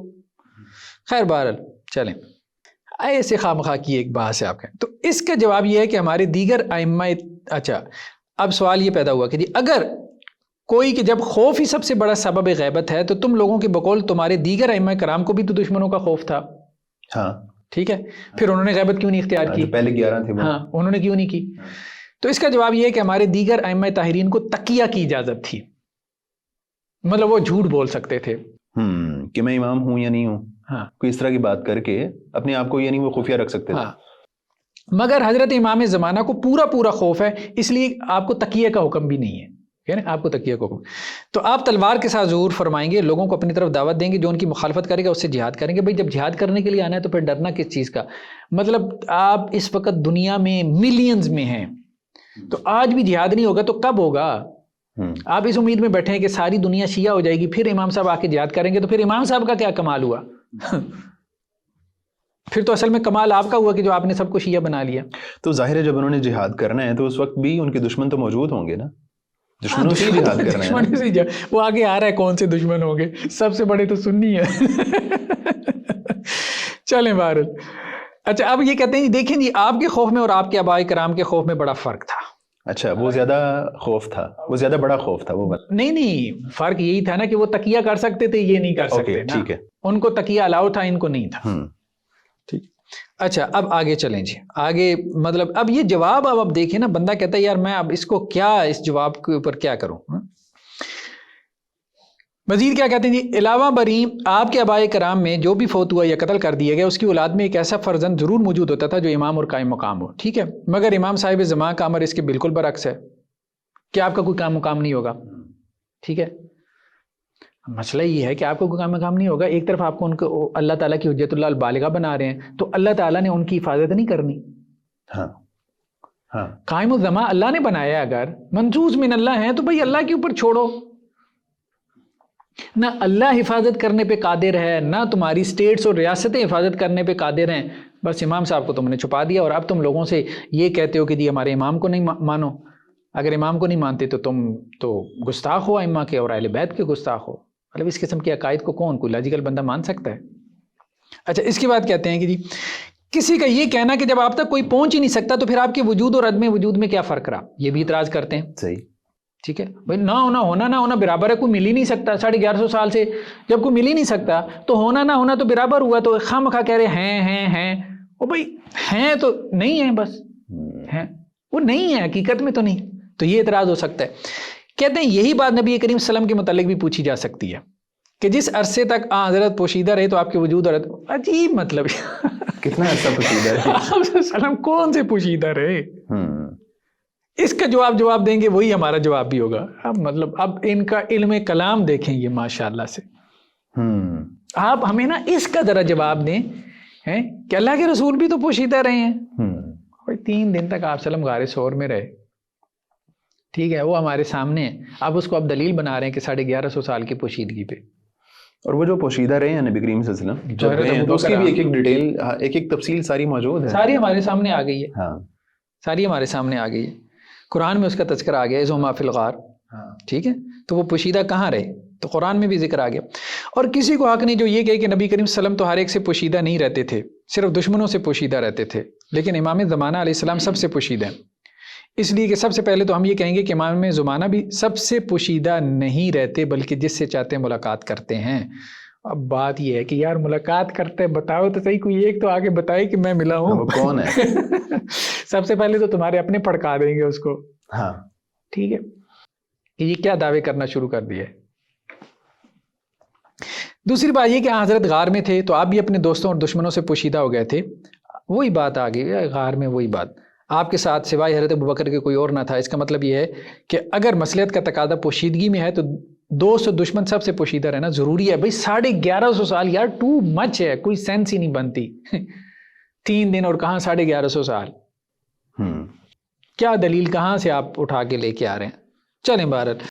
اچھا اب ایک اور سوال پیدا ہوا، اب سوال آپ دیکھیں نا کتنے کریٹیکل سوال ہے۔ اگر کہا جائے کہ زمانہ غیبت میں حدود یعنی شرعی سزاؤں کے متعلق کیا حکم ہے، یعنی اللہ کے وسلم کی پوشیدگی سے کوئی شرعی حد تو معطل نہیں ہوئی نا، نہیں، چلتی رہی، بعد میں خلفاء نے ان کو کیا، دین قائم رہا نا، ٹھیک ہے۔ اب مسئلہ یہ کہ امام صاحب غائب ہو گئے، امام صاحب کا کام کیا تھا؟ حدود نافذ کرنا، حدود نافذ کرنا، دین کو قائم کرنا، تو 1150 سال سے تو حد ہی نہیں نافذ ہو رہی، دین ہی نہیں قائم ہو رہا، تو پھر فائدہ؟ اگر آپ لوگ جا کے ملاقات بھی کرا رہتے ہو تو فائدہ امام کے ہونے نہ ہونے کا فائدہ۔ ہمارا جواب یہ ہوگا کہ حدود اپنے مستحقین کے ساتھ باقی رہیں گی اگر حدود کے مستحقین امام کے ظہور تک زندہ رہے۔ بھئی کہاں زندہ رہے، 1150 سال میں آئے اور چلے گئے، ٹھیک ہے، تو امام خود ان پر حد جاری کریں گے، یعنی جو اس وقت تک زندہ رہے۔ اب بھئی 1150 سال میں تو کروڑوں لوگ گزر گئے، ٹھیک ہے، اب کیا ہے، اور اگر ان حدود کے مستحق افراد مر گئے اور ان پر حدود جاری نہ ہو سکیں تو ان کا مظلمہ اور عذاب ان لوگوں پر ہوگا جن کے خوف سے امام پردہ غیبت میں ہیں، جو لوگ اس وقت موجود ہوں گے یا جو پہلے کہہ رہے ہیں۔ ایک تو یہ ہے نا کہ جو لوگ امام کے آنے سے پہلے فوت ہو گئے، یہ 1150 سال، اب آپ سمجھ لیں، اس وقت ہم بات کر رہے ہیں، یہ جو لوگ فوت ہو گئے ہیں نا، تو یہ حدود قائم نہیں ہوئی، اس کا گناہ کس کو ہوگا؟ امام کو نہیں۔ آپ یہ کہہ رہے ہیں کہ جن کے خوف سے امام غائب ہوئے ان کو گناہ ہوگا، ان کو گناہ ہو رہا ہے جن کے خوف کی وجہ سے وہ نکل نہیں رہے۔ نہیں، جو لوگ ابھی موجود ہیں ان کے خوف کی بات ہو رہی ہے، جو ان کے زمانے میں موجود تھے جب ان کی پیدائش ہوئی، جب وہ نہیں نکل رہے تو کوئی خوف ہی ہے تو نہیں نکل رہے۔ 1150 سال سے تو خوف کی وجہ سے ہی چھپی ہوئی ہیں نا۔ اگر آپ کہیں گے جی خوف ختم ہو گیا تو پھر نکل پڑیں، تو 1150 سال سے تو خوف ہے، تو ہر دور میں کچھ لوگ ایسے ہیں کہ جن کے خوف سے نہیں نکل رہے۔ اب آج پتہ نہیں کون ہے وہ جن کے خوف سے وہ نہیں نکل رہے، اللہ بہتر جانتا ہے، ٹھیک ہے۔ یہ وہی بات ہو گئی نا کہ قاضی حسین احمد کہتے تھے کہ ایٹم بم بنایا تھا پاکستان کی حفاظت کے لیے، تو اب جو ہے نا ساری قوم کو ایٹم بم کی حفاظت پہ لگا دیا، ٹھیک ہے۔ تو امام صاحب تو کا تصور، سارا کانسیپٹ یہ تھا کہ انہوں نے شیعہ مظلوموں کی مدد کرنی ہے، شیعہ مظلومین کی مدد کرنی ہے اور ظالموں کا ہاتھ پکڑنا ہے، ٹھیک ہے۔ اور اب سارے اہل تشیع جو ہے وہ امام، مطلب انہوں نے شیعہ کو بچانا تھا، اب سارے اہل تشیع امام کو بچانے پہ لگے ہیں، کسی طرح ہمارا امام بچ جائے، کوئی اس کو کوئی غزا یا نقصان نہ پہنچائے۔ حالانکہ امام کا کانسیپٹ یہ تھا کہ اس نے شیعہ سے ظلم دور کرنا تھا، اور اب سب کو ڈر یہ لگا ہوا ہے کہ امام کے ساتھ کوئی ظلم نہ کر بیٹھے۔ تو خیر بہرحال اب آپ دیکھیں کہ یہ اب کہاں بھائی، اب آج کس کے اوپر آپ ڈالیں گے؟ مطلب آج آپ اس کا گناہ کی حدود قائم نہیں ہو رہی ہے، اس کا گناہ گار کون ہے؟ امام صاحب کو نکلنا چاہیے، حدود قائم کرنی چاہیے، ان کا فریضہ ہے نا، امام صاحب کا فریضہ ہے، امام صاحب نکلیں حدود قائم کریں، وہ کہہ رہے ہیں نہیں خوف ہے۔ تو اب جن کا خوف ہے نا، اچھا وہ کون ہے آج، کون ہے جن کا خوف ہے؟ کو نام لینا، کس کا خوف ہے یار؟ کون مطلب تلواریں لے کے کھڑا ہوا ہے، کلاشن کوفی لے کے کھڑا ہوا ہے کہ پتہ نہیں یہاں سے امام نکلے اور ہم ان کو اڑا دیں؟ MBS کا خوف ہے وہ بیچارہ اس نے کیا لڑنا ہے؟ چلیں اچھا، اس کا مطلب یہ ہرگز نہیں کہ شرعی حدود منسوخ ہو گئی، وہ اپنی جگہ پر رہیں گی۔ اگر حد جاری کرنے کا اختیار ہو اور موانع برطرف ہو جائیں تو اس کا جاری کرنا واجب ہے۔ چلیں چھوڑیں جی، بہرحال جو جواب ہے ہمارے سامنے آ گیا۔ آگے سوال کیا ہے؟ اگر یہ کہا جائے کہ غیبت امام میں حق تک کس طرح رسائی ہو سکتی ہے؟ اب ایک اور مسئلہ آ گیا کہ امام تو اس لیے تھا کہ آپ کو بتاتا کہ حق کیا ہے، ٹھیک ہے، سچ کیا ہے، حلال کیا ہے، حرام کیا ہے، ٹھیک ہے۔ تو اگر تم یہ کہو کہ اس کی کوئی صورت نہیں تو اس کا مطلب یہ ہوا کہ تم نے سب لوگوں کو گمراہی اور ضلالت میں چھوڑ دیا۔ تو اب یہ کہہ رہے ہیں کہ جی دیکھیں بات یہ ہے کہ امام کا مقصد یہی تھا کہ آپ اس کے ذریعے حق تک پہنچے، امام تک تو رسائی نہیں ممکن، تو لوگ حق تک کیسے پہنچیں گے؟ ٹھیک ہے، تو اب یہ اس کا جواب یہ کہتے ہیں، دیکھیں اگر تو لوگ امام کے بغیر حق تک پہنچ جائیں تو اس کا مطلب ہے امام کی ضرورت نہیں ہے۔ اگر آپ امام کے بغیر حق تک پہنچ جاتے ہو تو امام کی ضرورت ہی نہیں ہے۔ تو اگر آپ امام کے ذریعے حق تک پہنچ سکتے ہو تو امام تو ہے کوئی نہیں، تو لوگ حق تک کیسے پہنچیں گے؟ تو 1150 سال سے باطل پہ عمل کریں گے۔ تو شیعہ کیا کر رہے ہیں 1150 سال سے؟ یہ سوال تھا بیسیکلی۔ اب یہ بہت آپ کہہ لیں کہ ایک انٹرسٹنگ سوال ہے، تو اس کا جواب انہوں نے کیا دیا؟ کہتے ہیں جی حق کی دو قسمیں ہیں، ایک ہے عقلی اور دوسرا جو ہے وہ سمعی ہے۔ عقلی حق تک تو دلائل سے پہنچا جا سکتا ہے، اور سمعی حق رسول اللہ صلی اللہ علیہ وسلم کی احادیث ہیں، ائمہ کے اقوال ہیں، تو ان تک تو آپ امام کے ذریعے سے پہنچ سکتے ہو۔ ٹھیک ہے۔ اب مسئلہ یہ ہے کہ عقلی حق تک تو لوگ پہنچ گئے، سمعی جو حق ہے اس تک تو آپ امام کے ذریعے پہنچو گے، ٹھیک ہے، جو آپ کو خبر کے ذریعے سے حق ملتا ہے، ٹھیک ہے، امام کی روایتوں سے ملے گا، تو وہ حق تو شیعہ 1150 سال سے کس کے اوپر عمل کر رہے ہیں؟ امام موجود ہے 1150 سال سے، موجود ہے، لیکن وہ شیعہ قوم کی رہنمائی نہیں کر پا رہا، عضو معطل ہے۔ کیا کانسیپٹ لے آئے ہیں آپ؟ تو وہ یہ بات کہتے ہیں کہ رہنمائی نہیں کر رہے، یا تو بتائیں کیسے کر رہے ہیں، سمجھا دیں۔ یہ ساری ڈبیٹ اس لیے تو کر رہے ہیں، ہمیں سمجھا رہے ہیں، ٹھیک ہے، تو یہی کہتے ہیں، اور کیا کہتے ہیں؟ یہی تو کہتے ہیں، اور کیا کہتے ہیں؟ مجھے بتائیں اس وقت فتویٰ کون دے رہا ہے؟ ان کے علماء، فقہا، حق کون بتا رہا ہے؟ حق اس وقت کون بتا رہا ہے؟ ان کے مفتیان شیعہ کے مجتہدین، وہی بتا رہے ہیں یہ حق ہے، یہ باطل ہے، یہ بدعت ہے، یہ دین ہے، وہی بتا رہے ہیں نا۔ جب وہ یہ بتا رہے ہیں تو امام کا مقصد کیا ہے؟ حلال حرام کون بتا رہا ہے؟ شیعہ کے علماء۔ جب وہ یہ سارا کچھ بتا رہے ہیں تو امام سے مستغنی ہو گئے آپ، امام کا کیا مقصد ہے؟ سوال تو یہ بالکل ویلڈ تھا۔ اور وہ جو مفتیان اور علماء ہیں ان کا آپس میں اختلاف بھی ہوتا ہے، اختلاف بھی ہے، تو اس سے معلوم ہوا کہ وہ قطعی بھی نہیں ہے، اور وہ امام صاحب سے رابطے میں بھی نہیں ہے کہ وہاں سے اگر مل رہا ہوتا تو سارے ایک پیج پہ ہوتے ہیں، ایک ہی فتویٰ دیتے ہیں۔ فرقے اتنے آ گئے، سینکڑوں تو فرقے ان میں بن گئے، پھر ہر فرقے کے علماء کے جو اکھاڑا لگا ہوا ہے سوشل میڈیا پہ ہمارے سامنے ہے۔ سب سے بڑی آپ دیکھیں اخباری اور اصولیین کی کتنی بڑی تقسیم ہے۔ اخباری یہ کہتے ہیں کہ ساری روایتیں ٹھیک ہیں، اصولیین کہتے ہیں کہ جی نہیں، تحقیق ہوگی۔ خیر اس پہ ہم آگے چل کے گفتگو کریں گے۔ صحیح۔ اچھا، اب یہ کہتے ہیں سید مرتضیٰ فرماتے ہیں یہ بھی ممکن ہے کہ بہت سی احادیث جن کو نقل کرنے والوں نے چھپا لیا اور نقل نہیں کیا تو وہ ہم لوگوں تک پہنچی، مگر وہ امام اثر مطلب ہم لوگوں تک نہ پہنچ سکیں، تو وہ امام اثر کے پاس بطور ودیت محفوظ ہیں۔ یعنی بہت ساری روایتیں سمیع حق، ٹھیک ہے، وہ امام صاحب کے پاس ہی ہیں، وہ امانت ہے۔ بھائی امانت ہے تو نکلنا چاہیے نا، خود امام صاحب بھی تو منصوص من اللہ ہے، ان کے بھی اپنے کوئی اقوال ہوں گے نا، 12ویں امام کے بھی تو اقوال ہوں گے نا، ان کی بھی تو کوئی نصوص ہوں گی نا، وہ بھی آپ کو نہیں مل رہی۔ 1150 سال سے تو آپ کو کچھ بھی نہیں مل رہا، نہ پچھلے ائمہ کے اقوال، نہ امام صاحب کے 12ویں امام صاحب کے اقوال۔ نہیں، جو پچھلے ائمہ ہیں 11 ائمہ، وہ یہی کہہ رہے ہیں نا، اس پہ وہ یہی کہہ رہے ہیں ہو سکتا ہے کہ 11 ائمہ جو ہیں ان کی طرف غلط نسبت کی ہو راویوں نے بہت سی باتوں کی، تو وہ 12ویں آ کے بتائیں گے نا ہاں کہ ان میں سے کیا صحیح ہے کیا روایت صحیح ہے کیا غلط ہے. تو وہ 12ویں کے پاس صرف وہ اب 1150 سال تک وہ دین محفوظ ہے، لیکن وہ محفوظ دین شیعہ قوم تک نہیں پہنچا. Does it make sense? مطلب نہیں سمجھ میں نہیں آتی، مطلب کہاں سے یہ ساری باتیں لے آئی ہیں. اچھا اب آپ آگے چلیں. اگر کوئی یہ سوال کرے کہ حضرت صاحب زماں کی ولادت سے لے کے آج تک اتنا عرصہ گزر گیا مگر کسی ایک کو بھی پتہ نہیں کہ ان کی سکونت کہاں ہے، ان کا قیام کس جگہ ہے، نہ کوئی باوثوق شخص وہاں سے آیا، سکا شخص ان سے نہ کوئی ملاقات کر کے آیا کہ ان کے حالات بتاتا، یہ ایک انہونی سی بات ہے. اس لیے تاریخ میں اب تک جن لوگوں نے اپنے وجود کو کسی ظالم کے خوف سے یا کسی اور وجہ سے پوشیدہ رکھا وہ 20 سال سے زیادہ پوشیدہ نہیں رہے. ٹھیک ہے، اور اس مدت میں بھی وہ سب پوشیدہ نہیں رہے بلکہ اپنے سب سے پوشیدہ نہیں تھے، دوستوں سے ملتے تھے، خاندان والوں سے. جیسے کوئی بندہ روپوش ہو جاتا ہے آپ کہہ رہے ہیں، ٹھیک ہے، اب وہ سب سے تو روپوش نہیں نہ ہو جاتا، مسنگ پرسن ہے، چلو ان کو تو پتہ ہے جنہوں نے اٹھایا ہے. بعض لوگوں کو ان کے قیام کی جگہ معلوم تھی. تم لوگوں کا قول حضرت صاحب زماں کے متعلق اس کے بالکل خلاف. یار کوئی ایک بندہ بھی نہیں، تمہارے اپنے مطلب ملینز میں لوگ ہیں، کسی ایک کی بھی ملاقات نہیں ہے، تو وہ اور وہ 1150 سال سے موجود ہے. جو مقام کی بات ہے کہ وہ کہاں پوشیدہ ہے، تو طیبہ کی بات ہم نے پیچھے ایک روایت پڑھی ہے نا. وہ تو پڑھی ہے لیکن مسئلہ یہ ہے کہ طیبہ میں بھی کہاں پر ہے، کہاں پر ہے، خون ملا ہے. چلیں باہر آگے. جی جواب کیا ہے؟ جی میں کہوں گا کہ تم لوگوں کا یہ خیال غلط ہے.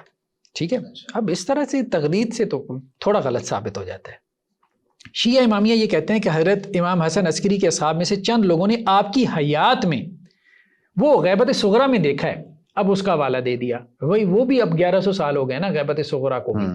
ٹھیک ہے، چند لوگوں نے آپ کی حیات میں آپ کے فرزند حضرت صاحب الزماں کو بجشم خود دیکھا، اور حضرت امام حسن عسکری وفات کے بعد حضرت صاحب الزماں کے اصحاب اور ان کے خواص میں شمار ہوئے. لیکن بات یہ ہے کہ اس کو بھی 1100 سال ہو گئے. اس کے بعد کس نے دیکھا؟ غیبت کبریٰ میں کس نے دیکھا؟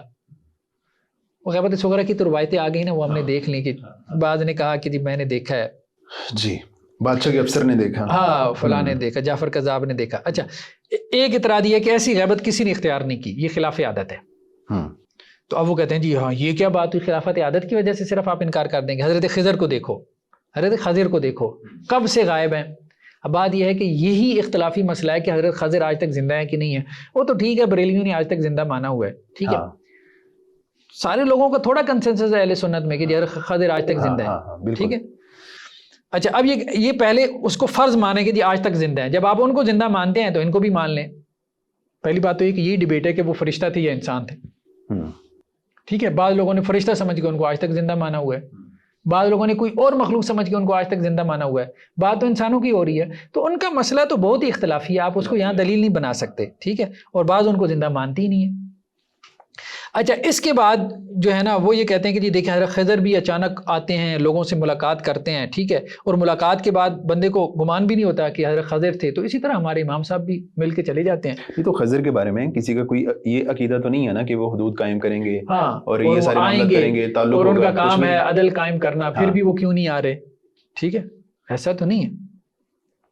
پھر حضرت موسیٰ کی غیبت کا تذکرہ کر دیا کہ وہ مدین میں چلے گئے تھے. پھر وہی بات آ گئی بھائی وہ مدین چلے گئے تھے، مدین والوں کو تو پتا تھا نا کہ مدین آ گئے ہیں. ٹھیک ہے، وہاں انہوں نے جا کے شادیاں کی ہیں. ٹھیک ہے، آپ یوں کہہ لیں کہ ان کو نہیں. یہ ایسی ہے کہ جیسے کوئی بندہ یہاں سے جو ہے وہ امریکہ چلا جائے پاکستان چھوڑ کے، اب آپ کہیں کہ پاکستان سے غائب ہو گیا. اس کو نہیں غیبت کہتے. آپ کے امام صاحب کی غیبت بالکل اور ہے. حضرت یوسف علیہ السلام کا پھر تذکرہ کر دیا. ٹھیک ہے، وہ بھی تو غائب ہو گئے تھے. ٹھیک ہے، کنعان سے مصر چلے گئے تھے. اب مصر کے لوگ تو ان کو تو پتا تھا نا. خیر بہرحال حضرت یونس کا تذکرہ کر دیا. ٹھیک ہے کہ جی وہ بھی غائب ہو گئے تھے اپنی قوم سے. اب آپ دیکھیں اس قسم کی دلائل ہیں، اب آپ ان کا کیا جواب دیں گے؟ کیا آپ جواب دیں گے کہ اس کو غیبت کہتے ہیں جس غیبت کی یہ لوگ بات کر رہے ہیں؟ اچھا اس کے بعد ایک اور سوال آیا کہ جی آپ کے جو صاحب الزماں ہیں ان کی جو عمر ہے وہ اتنی لمبی عمر تو کسی کی بھی نہیں ہوئی. ٹھیک ہے، اب اس کا انہوں نے جواب دیا. انہوں نے کہا کہ جی دیکھیں بات یہ ہے حضرت خضر ہیں، اصحاب کہف ہیں، ان کی بھی تو لمبی عمریں تھیں. بات یہ ہے کہ حضرت خضر کے بارے میں ویسے ہی اختلاف ہے اور کوئی ثابت نہیں ہے صحیح روایت سے کہ وہ آج تک زندہ ہے. کوئی ثابت نہیں ہے، ساری کہانی ہے. خضر کے بارے میں کوئی ثابت نہیں. ہاں جہاں تک بات ہے اصحاب کہف بلکہ وہ روایت آتی ہے نا کہ آج اللہ کے رسول نے فرمایا کہ آج سے 100 سال کے بعد 100 سال بعد جو ہے کوئی بھی زندہ نہیں رہے گا. کوئی بھی زندہ نہیں رہے گا. آپ سلم نے یہ کہا ہے. تو خضر کی حیات کے بارے میں روایات بالکل نیل ہے. دوسری جو مسئلہ ہے اصحاب کہف کا، ہاں وہ بات ٹھیک ہے کہ 300 سال سے زیادہ عرصہ، لیکن اللہ نے ان کے بارے میں کیا کہا؟ اللہ نے ان کے اوپر جو ہے وہ ایک قسم کی نیند طاری کر دی تھی جو موت کے مشابہ تھی. ٹھیک ہے، وہ بات آتی ہے. ٹھیک ہے، لیکن آپ تو کیا کہہ رہے ہیں کہ ان کے تو خدام ہیں. ٹھیک ہے، وہ چلتے پھرتے ہیں، بات چیت کرتے ہیں، نواب ہیں، وکلاء ہیں. تو خیر بہرحال. اچھا، اب اس کے بعد وہ کہتے ہیں کہ جی اگر کوئی یہ کہے کہ سب لوگ تو اس کو تسلیم نہیں نہ کرتے کہ جی آپ کے 12ویں امام ہی مہدی ہوں گے. اچھا، ایک گروہ آپ کا یہ کہتا ہے جی امام مہدی اولاد علی میں سے ہوں گے، یعنی محمد بن حنفیہ ہوں گے. ٹھیک ہے، وہ مہدی ہوں گے. بعد نے یہ کہا نا، بھائی فرقہ کہتا ہے جی امام مہدی خود حضرت علی تھے. ٹھیک ہے، وہ مری نہیں، ٹھیک ہے، بلکہ غائب ہے، حضرت علی خود غائب ہے. ایک فرقہ کہتا ہے جی امام مہدی امام جعفر جو ہیں وہ تھے، امام جعفر صادق تھے جو فوت نہیں ہوئے. ایک اور فرقہ کہتا ہے جی امام مہدی موسیٰ کاظم تھے. ٹھیک ہے، وہ بھی فوت نہیں ہوئے. ایک اور فرقہ کہتا ہے جی امام مہدی حسن عسکری ہیں، وہ ابھی تک زندہ ہے، وہ فوت ہی نہیں ہوئے. ایک اور فرقہ جس کا اعتقاد یہ ہے کہ امام حسن عسکری کے جو بھائی تھے محمد بن امام علی نقی، وہ اصل میں مہدی ہیں، وہ نہیں فوت ہوئی ہے. ٹھیک ہے، اب اتنے سارے آپ کے فرقے ہیں. ٹھیک ہے، سب نے تو 12ویں کو مہدی نہیں بنایا. اب اس کا کیسے تعین ہوگا کہ مہدی کون ہے؟ خود آپ لوگوں میں اتنا اختلاف ہے. ٹھیک ہے، اگر یہ اتنی متعین بات تھی تو آپ لوگوں میں اہل شیعہ میں اتنا اختلاف کیوں ہوتا ہے مہدی کے بارے میں کہ وہ 12ویں ہیں؟ کسی نے حضرت علی کو مہدی بنا لیا، کسی نے ان کے بیٹے محمد بن حنفیہ کو، کسی نے امام جعفر صادق کو، کسی نے ان کے بیٹے موسیٰ کاظم کو، کسی نے جو ہے وہ علی نقی کے چھوٹے بھائی کو رحمہ اللہ. انبیاء کے بارے میں اس طرح کا کوئی اختلاف نہیں ہوا نا. ہاں، یعنی وہ بالکل، اگر اتنی بات قطعی تھی تو ان کے بارے میں بھی اختلاف نہیں ہوتا. جیسے دیکھیں ناؤسیہ ایک فرقہ تھا ان میں، یہ امام جعفر صادق کو کہتے تھے کہ مہدی تھے. ٹھیک ہے، لیکن اس کا جواب یہ کیا دیتے ہیں؟ جواب یہ دیتے ہیں جی اصل میں بات یہ ہے کہ امام جعفر صادق کی تو وفات مشہور ہے نا، فلانے کو مہدی بنا لیا گیا تو ان کی وفات بھی مشہور ہے، فلانے کو اگر مہدی بنا لیا گیا ان کی وفات بھی مشہور ہے. تو بات یہ ہے کہ آپ نے 12ویں کو امام مہدی بنا لیا، ان کا موجود ہونا ہی نہیں مشہور ہے، یعنی وہ موجود ہی نہیں تھے، یہ بھی تو مشہور ہو گیا. ہاں، کہ 12ویں امام موجود ہی نہیں ہے، پیدا ہی نہیں ہوئی، اولاد ہی نہیں تھی 11ویں امام کی، یہ بھی تو مشہور ہو گیا. اگر مشہوری سے بات ثابت کرنی ہے تو یہ تو خود چچا جو ہے وہ کہہ رہا ہے کہ جی اولاد ہی نہیں ہے، اور خود جو مطلب غائب ہو گئے تھے نا، تو خود آ کے پوچھ رہے تھے ان کے اپنے پیروکار فالوور، جی آپ کی اولاد ہے تو مشہور تو یہ بھی تھا کہ ان کی اولاد نہیں ہے. تو یہ ہے کہ یہ کمزور قول ہے. اچھا، اب آپ دیکھیں اس میں ایک روایت، یہ واقفی گروہ کے حوالے سے ایک روایت آئی ہے رجال کشی میں، کہ راوی کہتا ہے جی میں امام رضا کی خدمت میں حاضر ہوا، علی رضا علیہ رحمہ، اور میں نے عرض کی کہ میں آپ پہ قربان جاؤں، ایک گروہ آپ کی والد کی امامت پہ توقف کرتے ہیں اور گمان کرتے ہیں کہ موسیٰ کاظم شہید نہیں ہوئی ہے. ٹھیک ہے، مطلب وہ کہتے ہیں کہ جی وہ شہید نہیں ہوئی ہے، وہ حیات ہیں، وہی مہدی ہیں. ٹھیک ہے، ان کو واقفیہ کہتے تھے، یعنی انہوں نے وقف کر لیا موسیٰ کاظم کے اوپر کہ یہ آخری امام تھے، یہی مہدی ہیں. ٹھیک، تو حضرت علی رضا نے ذرا یہ وضاحت کر دیجیے گا، جب مختلف جو گروپ ہیں وہ کہتے تھے کہ یہ امام مہدی ہیں، یہ مہدی ہیں، تو وہ 12 کا فگر نہیں مانتے؟ پھر وہ 12 کا فگر نہیں مانتے. اوکے، ٹھیک، بالکل نہیں مانتے. تو حضرت علی رضا نے کہا رحمہ اللہ، وہ جھوٹ بولتے ہیں، یعنی جو لوگ یہ کہتے ہیں کہ میرے والد فوت نہیں ہوئے، وہ اس فرمان کے منکر ہیں کہ جو اللہ تعالیٰ نے اپنے رسول صلی اللہ علیہ وسلم پہ نازل کیا. اگر اللہ تعالیٰ اولاد آدم میں سے کسی کی عمر کو لمبا کرنا چاہتا تو رسول صلی اللہ علیہ وسلم کی عمر کو لمبا کرتا.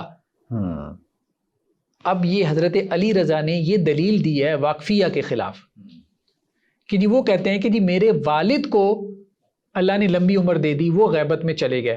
تو وہ کہتے ہیں کہ جی اگر لمبی عمر ملنی ہوتی نا تو رسول اللہ علیہ وسلم کو ملتی. تو اب یہ 12ویں امام کے بارے میں کیوں نہیں یہی دلیل آ جاتی؟ آپ سمجھ رہے ہیں؟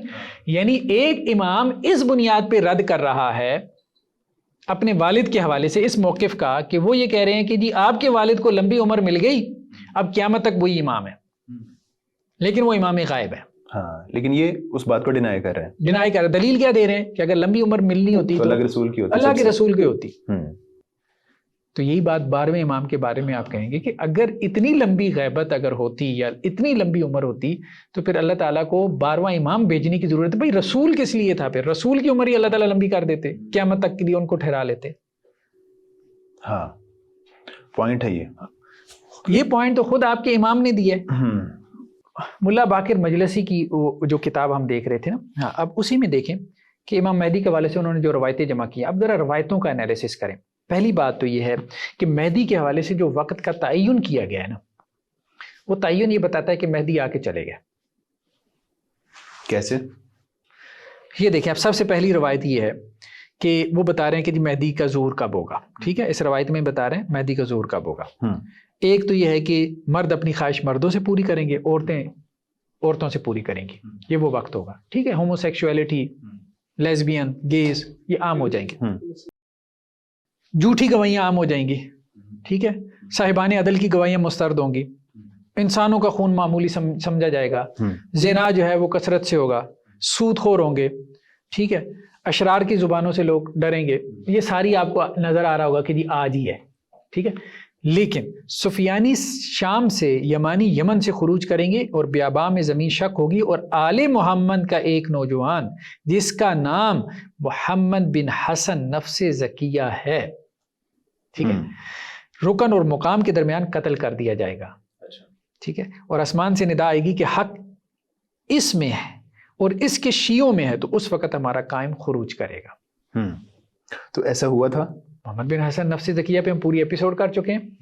محمد بن عبداللہ بن حسن نفس زکیہ, ان کی تو ساری وہ جو موومنٹ تھی اس پہ تو ہم پورا ایپیسوڈ کر چکے. تو ان کو اسی طرح مارا گیا تھا. ہاں, شہید ہوئے تھے وہ تو ہو گیا. اچھا, ایک اور روایت. اس روایت میں یہ کیا کہہ رہے ہیں جی, قتل نفس زکیہ اور ظہور امام میں 15 شبوں کا فاصلہ ہے, 15 راتوں کا. ٹھیک ہے, امام جعفر صادق سے یہ روایت ہے. کیا ہے, قیام قائم آل محمد اور قتل نفس زکیہ کے درمیان صرف 15 راتوں کا فاصلہ ہوگا. تو بھائی وہ تو ہو گئے نا, اب اور کون سے دوبارہ حضرت نفس زکیہ کو واپس لانا چاہتے ہو؟ نفس زکیہ تو ایک ہی تھے, اور یہی اصل میں محمد بن عبداللہ تھے. وہ جو کہتے ہیں نا ان کا نام محمد ہوگا, ان کے والد کا نام, یہ حسنی تھے. اگر کوئی مہدی ہوتے اس امت میں, وہ روایتیں جو ضعیف ہیں, جو ضعیف روایتیں ہیں, اگر وہ صادق آتی ہیں تو وہ انہی کے اوپر آتی ہیں. ان سے اعلیٰ نسب کا کوئی بندہ نہیں گزرا. نجیب الطرفین سادات میں سے تھے یہ نفس زکیہ, محمد بن عبداللہ بن حسن بن علی. اب ذرا ٹائم پیریڈ ہم سمجھ رہے ہیں کہ امام مہدی کا روایتوں کے مطابق ٹائم پیریڈ کیا ہے, کب ان کا ظہور ہونا ہے. ہم سب یہ جو آپ کوٹیشنز پڑھ رہے ہیں یہ کس بک سے ہیں؟ ملا باقر المجلسی, یہ وہی بک چل رہی ہے. ہاں وہی. اب یہ ساری انہی کی جو 2 والیوم ہیں نا, انہوں نے بھی آگے مصادر سے لی ہے. اصل میں ملا باقر المجلسی آپ یوں کہہ لیں کہ ان کی جو کتابیں ہیں نا وہ مشکات شریف کا جیسے ہمارے یہاں کانسیپٹ ہے. ٹھیک ہے, اب نیچے انہوں نے حوالے دیے ہوتے ہیں, جیسے انہوں نے کہا کہ جو مختلف کتابیں ہیں, جو مصادر ہیں ان کے وہاں سے حدیث کو جمع کیے. یہ مڈل ایجز کے ہیں نا, ملا باقر مجلسی مڈل ایجز کے ہیں. جیسے ہمارے یہاں صاحب مشکات تھے, تو یہ 74 نمبر پیج ہے. ٹھیک ہے, یہ روایت ابھی جیسے ہم پڑھ رہے ہیں نا, تو انہوں نے نیچے حوالے دیا ہے کہ مان الاخبار اور امالی شیخ. ٹھیک ہے, تو شیخ صدوق کی بھی امالی ہیں, اور جو ہے وہاں سے وہ لے لیتے ہیں. چلیں باہر. اچھا, یہاں پہ اب یہ روایت لے کے آئے ہیں کہ ابو سفیان جو ہے انہوں نے اللہ کے رسول صلی اللہ علیہ وسلم سے جنگ کی, معاویہ نے حضرت علی سے جنگ کی, اور یزید نے کس سے جنگ کی؟ حضرت حسین سے. ٹھیک ہے, ابو سفیان, معاویہ ان کے بیٹے, اور ان کے بیٹے یزید. چوتھا بندہ کون آ گیا؟ سفیانی. اور سفیانی کس سے جنگ کرے گا؟ قائم الزمان سے. یعنی وہاں پہ بھی 4 ہیں, اللہ کے رسول, پھر حضرت علی, پھر ان کے بیٹے حضرت حسین, اس کے بعد جو حضرت حسین کے بعد قائم الزمان ان کے. تو سفیانی کون ہے؟ سفیانی کون ہے, یہ اہم سوال ہے. ٹھیک ہے, یہ اس کو کہتے ہیں چچا زاد ہے ہمارا. ان کے چچا زاد, امام صاحب کے چچا زاد, یعنی ہاشمی خاندان سے. ابن ام کہتے ہیں اس کو, آگے ہم دیکھتے ہیں. ٹھیک. یہاں پہ اب یہ کہ حکومت بنی عباس میں سفیانی کا خروج ہوگا. یعنی سفیانی کے ساتھ جو ہے وہ جنگ کرنی ہے کس نے؟ قائم الزمان نے. قائم الزمان کی جنگ ہوگی سفیانی کے ساتھ. سفیانی کا خروج کب ہوگا؟ بنو عباس کے دور میں. بنو عباس کے دور میں. جی اب ٹھیک. حضرت علی رضا سے ہے کہ راوی نے انہیں کہا اللہ آپ کو سلامت رکھے لوگ یہ کہتے ہیں کہ بنو عباس کی حکومت چلی جائے گی تو سفیانی کا خروج ہوگا. یعنی لوگ یہ کہہ رہے ہیں کہ بنو عباس ختم ہو جائیں گے پھر سفیانی نکلے گا. اچھا یہ امام علی رضا جو ہیں علیہ رحمہ ان سے سوال ہوا کہ اللہ آپ کو سلامت رکھے کہ لوگ کہتے ہیں کہ جب بنو عباس کی حکومت چلی جائے گی تو پھر سفیانی کا خروج ہوگا. لوگ یہ کہتے ہیں. تو انہوں نے کہا بھائی وہ غلط کہتے ہیں. ٹھیک ہے وہ غلط کہتے ہیں. اس کا خروج ہوگا اور بے شک انہی کی سلطنت میں خروج ہوگا. یعنی بنو عباس کی سلطنت اسی دوران میں خروج ہوگا. سفیانی کا خروج ہوگا. ٹھیک ہے. اب انہوں نے بریکٹ میں کیا لکھا ہے یعنی اس سلطنت بنی عباس میں نہیں بلکہ دوبارہ جب ان کی سلطنت قائم ہوگی تب سفیانی کا خروج ہوگا. مطلب روایت کو سیدھا کیسے کیا. اب کون سے بنو عباس کہاں سے آئیں گے بنو عباس مجھے بتائیں دوبارہ. ٹھیک ہے تو آپ کو بنو امیہ بھی دوبارہ زندہ کرنے پڑیں گے مہدی نکالنے کے لیے. صحیح بات یہی ہے دوبارہ بنو امیہ کی کیونکہ ساری حدیں تو ان پہ قائم کرنی ہے. تو ان کو یہ بات اس لیے کہنی پڑی کہ اس کا خروج نہیں ہوا. بنو عباس میں خروج نہیں ہوا. خروج نہیں ہوا سفیانی کا. ہاں اور سفیانی سے نے جنگ کرنی تھی کس سے مہدی کے ساتھ قائم الزمان کے ساتھ. ٹھیک ہے تو اب سفیانی کا خروج نہیں ہوا بنو عباس کے دور میں. تو انہوں نے کہا جی دوبارہ بنو عباس کی خلافت قائم ہوگی. دوبارہ کیڑی خلافت کوئی نظر آ رہا ہے آپ کو. مطلب بنو عباس بھی نظر آتے ہیں آج نظر آتے ہیں کوئی بنو عباس بنو امیہ آپ کے ارد گرد کہیں دنیا میں. یعنی بنو عباس بھی دوبارہ ہوں گے اور سفیانی بھی اس کا بھی خروج دوبارہ ہوگا. ہاں آپ جو مرضی آپ پھر کہنا چاہیں پھر یہی ہے. اچھا اس کے بعد اب آپ دیکھیں ایک اور جگہ پہ جو ہے وہ صدیر سے جو ہے مطلب یہ روایت ہے کہ امام صاحب نے کیا کیا 3 انگلیوں سے شام کی طرف اشارہ کیا اور فرمایا 3 جھنڈے ہوں گے ایک حسنی ایک اموی اور ایک کیسیہ. ابھی یہ لوگ اس حال میں ہوں گے کہ سفیانی خروج کرے گا اور ان لوگوں کو گھاس کی طرح کاٹ کر رکھ دے گا پھر اس کے بعد قائم الزمان نکلیں گے. اموی جھنڈے یہ اصل میں دیکھیں یہ ساری روایتیں وہاں پہ پیدا ہو رہی ہیں. آپ سمجھیں ایک نقطہ نظر ایک نیریٹو ڈیولپ ہو رہا ہے جو اس وقت کے حالات کے اعتبار سے ہے. اموی ہیں عباسی ہیں جن کے ساتھ ان کے جھگڑے ہیں. ٹھیک ہے اب وہ سارے بیچارے ختم ہو گئے نام و نشان ہی ان کا مٹ گیا. جیسے تہذیبیں آتی ہیں ختم ہو جاتی ہیں ملیا میٹ ہو جاتی ہیں. ٹھیک ہے یہ ایسی ہے کہ جیسے آج آپ گریکس کی بات جو ہے وہ چھیڑ کے بیٹھ جائیں. آج آپ وہ پرانی رومن امپائر کی بات چھیڑ کے بیٹھ جائیں. آج آپ سومیرینز کی بات کرنا شروع کر دیں. ٹھیک ہے اکادینز کی بات کرنا شروع کر دیں. اب وہ اموی عباسی سب ختم ہو گیا. ٹھیک ہے تو اب دوبارہ یہ سارے کیسے پیدا کریں گے آپ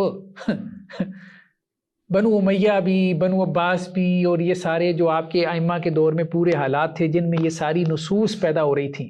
اصل میں دیکھیں مسئلہ کیا تھا. مسئلہ یہ تھا کہ یہ مظلوم طبقہ تھا. چلیں ٹھیک ہے مان لیا بنو امیہ نے ان پہ ظلم کیا بنو عباس نے بھی کیا. ٹھیک ہے اب کوئی تسلی کے لیے کچھ تو چاہیے تھا. تو ایک نیریٹو ڈیولپ ہوا کہ 12واں آئے گا اور ان سب کو چن چن کے ان سے بدلے لے گا. اب وہ 12واں تو آیا ہی نہیں. 1150 سال گزر گیا وہ خود ہی چن چن کے ختم ہو گئے بیچارے. ٹھیک ہے نام و نشان ہی ان کا مٹ گیا. یعنی وہ جو پریڈکشن تھی وہ صحیح ثابت نہ ہو سکی. نہیں ثابت ہوئی نا. وہ اصل میں قریب کے دور کے لیے تھی اپنے فالوورز کو مطمئن کرنے کے لیے کہ ٹھیک ہے ابھی ظلم ہو رہا ہے. جیسے دیکھیں نبی بھی ایسے ہی کرتے تھے نا بھائی اللہ کی طرف سے مدد آنے والی ہے اللہ کی طرف سے مدد آنے والی ہے اور وہ آتی بھی تھی کیونکہ نبی کی طرف سے ہوتی تھی. اب ائمہ نے بھی ان کے بقول یہ کام کیا. ٹھیک ہے یعنی ان کی طرف باتیں منسوب کی. ہاں انہوں نے اپنے شیعہ کو ذرا مضبوط کرنے کے لیے پاؤں پہ کھڑا رکھنے کے لیے ذرا ان کی حوصلہ افزائی کے لیے کہ بھائی بس ابھی کچھ ہی تو دیر ہے یہ سب ختم ہو جائے گا اور ہمارے قائم و زمان کی حکومت قائم ہو جائے گی اور پھر ہم چن چن کے ان سے بدلے لیں. نہیں تو سوال یہ ہے کہ یہ جو اقوال کی نسبت ہے ان ائمہ کی طرف وہ نسبت ٹھیک ہے یا نہیں؟ وہ ہمارا اگلا ٹاپک ہے. اوکے وہ ہمارا اگلا ٹاپک ہے. اب آپ دیکھیں نا ایک اور روایت ہے جب اولاد عباس کے درمیان سلطنت کے لیے اختلاف ہوگا وہی بنو عباس. ٹھیک ہے اور ایسے لوگ بھی سلطنت کی طمع کریں گے جنہیں سلطنت کا خیال بھی نہ آیا ہوگا. عرب والوں کے ہاتھ سے عنان سلطنت جاتی رہے گی اور ایک شخص اس پر اپنا پنجہ مارے گا, ایک شامی خروج کرے گا, یمانی پیش قدمی کرے گا, ایک مرد حسنی حرکت میں آ جائے گا. حسنی بھی ختم ہو گئے, وہ سارا کچھ وہ کر رہے تھے نا, اس وقت خروج کر رہے تھے. یہ اس وقت کے حالات کے مطابق کی روایتیں ہیں. بنو عباس میں بھی اختلافات ہو رہے تھے, حسنی بھی خروج کر رہے تھے, ٹھیک ہے. پھر حضرت صاحب امر کا ظہور ہوگا. مسئلہ یہ سارا کچھ ختم ہو گیا نا, جس سینیریو میں آپ کے یہ گفتگو ہو رہی تھی وہ سب ختم ہو گیا. اب دیکھیں بنو امیہ نکلتی ہی نہیں ہے. ایک اور روایت میں بلا شبہ آسمان سے ندا آئے گی کہ فلاں ابن فلاں امام مہدی ہیں, چلیں یہ تو ٹھیک ہو گیا. اور ادھر شیطان بنی امیہ میں سے ایک شخص کے لیے اعلان کرے گا کہ فلاں اور اس کے شیعہ حق پر ہیں. یعنی فرشتہ تو ندا کرے گا کہ امام مہدی کے لیے, اور شیطان بنو امیہ کے لیے ندا. بھائی بنو امیہ ہوگا تو ندا ہوگی, کدھر ہے بنو امیہ؟ وہ دیکھیں وہ سارے وہاں پہ, اب سمجھ رہے ہیں بات کہ یہ ساری روایتیں کیوں آ رہی تھی؟ ایک سائیکولوجیکلی, تاکہ جو ذہنی طور پہ وہ بیچارے متاثر تھے کہ یار اگر ہم حق پہ ہیں تو ہم مغلوب کیوں ہیں. تو یہ سارا نیریٹو ڈیولپ ہو رہا ہے کہ نہیں, ان کو ذرا مطمئن کرنے ہاں کہ کچھ دیر کی بات ہے اور اس کے بعد پھر آپ نے بدلے لینے چن چن کے. یعنی ظلم کی جو رات ہے وہ کٹ جائے گی. ہاں اللہ تعالیٰ حق کو غالب کر دے گا. اب وہ وقت تو آیا کوئی نہیں ہے, وہ سب ختم ہو گیا, ظالم بھی ختم ہو گئے. اب کس کو؟ اب پھر رجت کا عقیدہ پیدا ہوا کہ ظالموں کو قبروں سے نکال کے کوڑے مارے جائیں گے. یعنی ایک اللاجیکل بات کو ثابت کرتے کرتے آپ کتنے اللاجیکل ہو گئے. تو اللہ نے آخرت کس لیے رکھی ہوئی ہے؟ کیا آپ کو دنیا جہنم بنانے کی فکر پڑ گئی ہے کہ خود خدا کی جگہ بیٹھ جائیں؟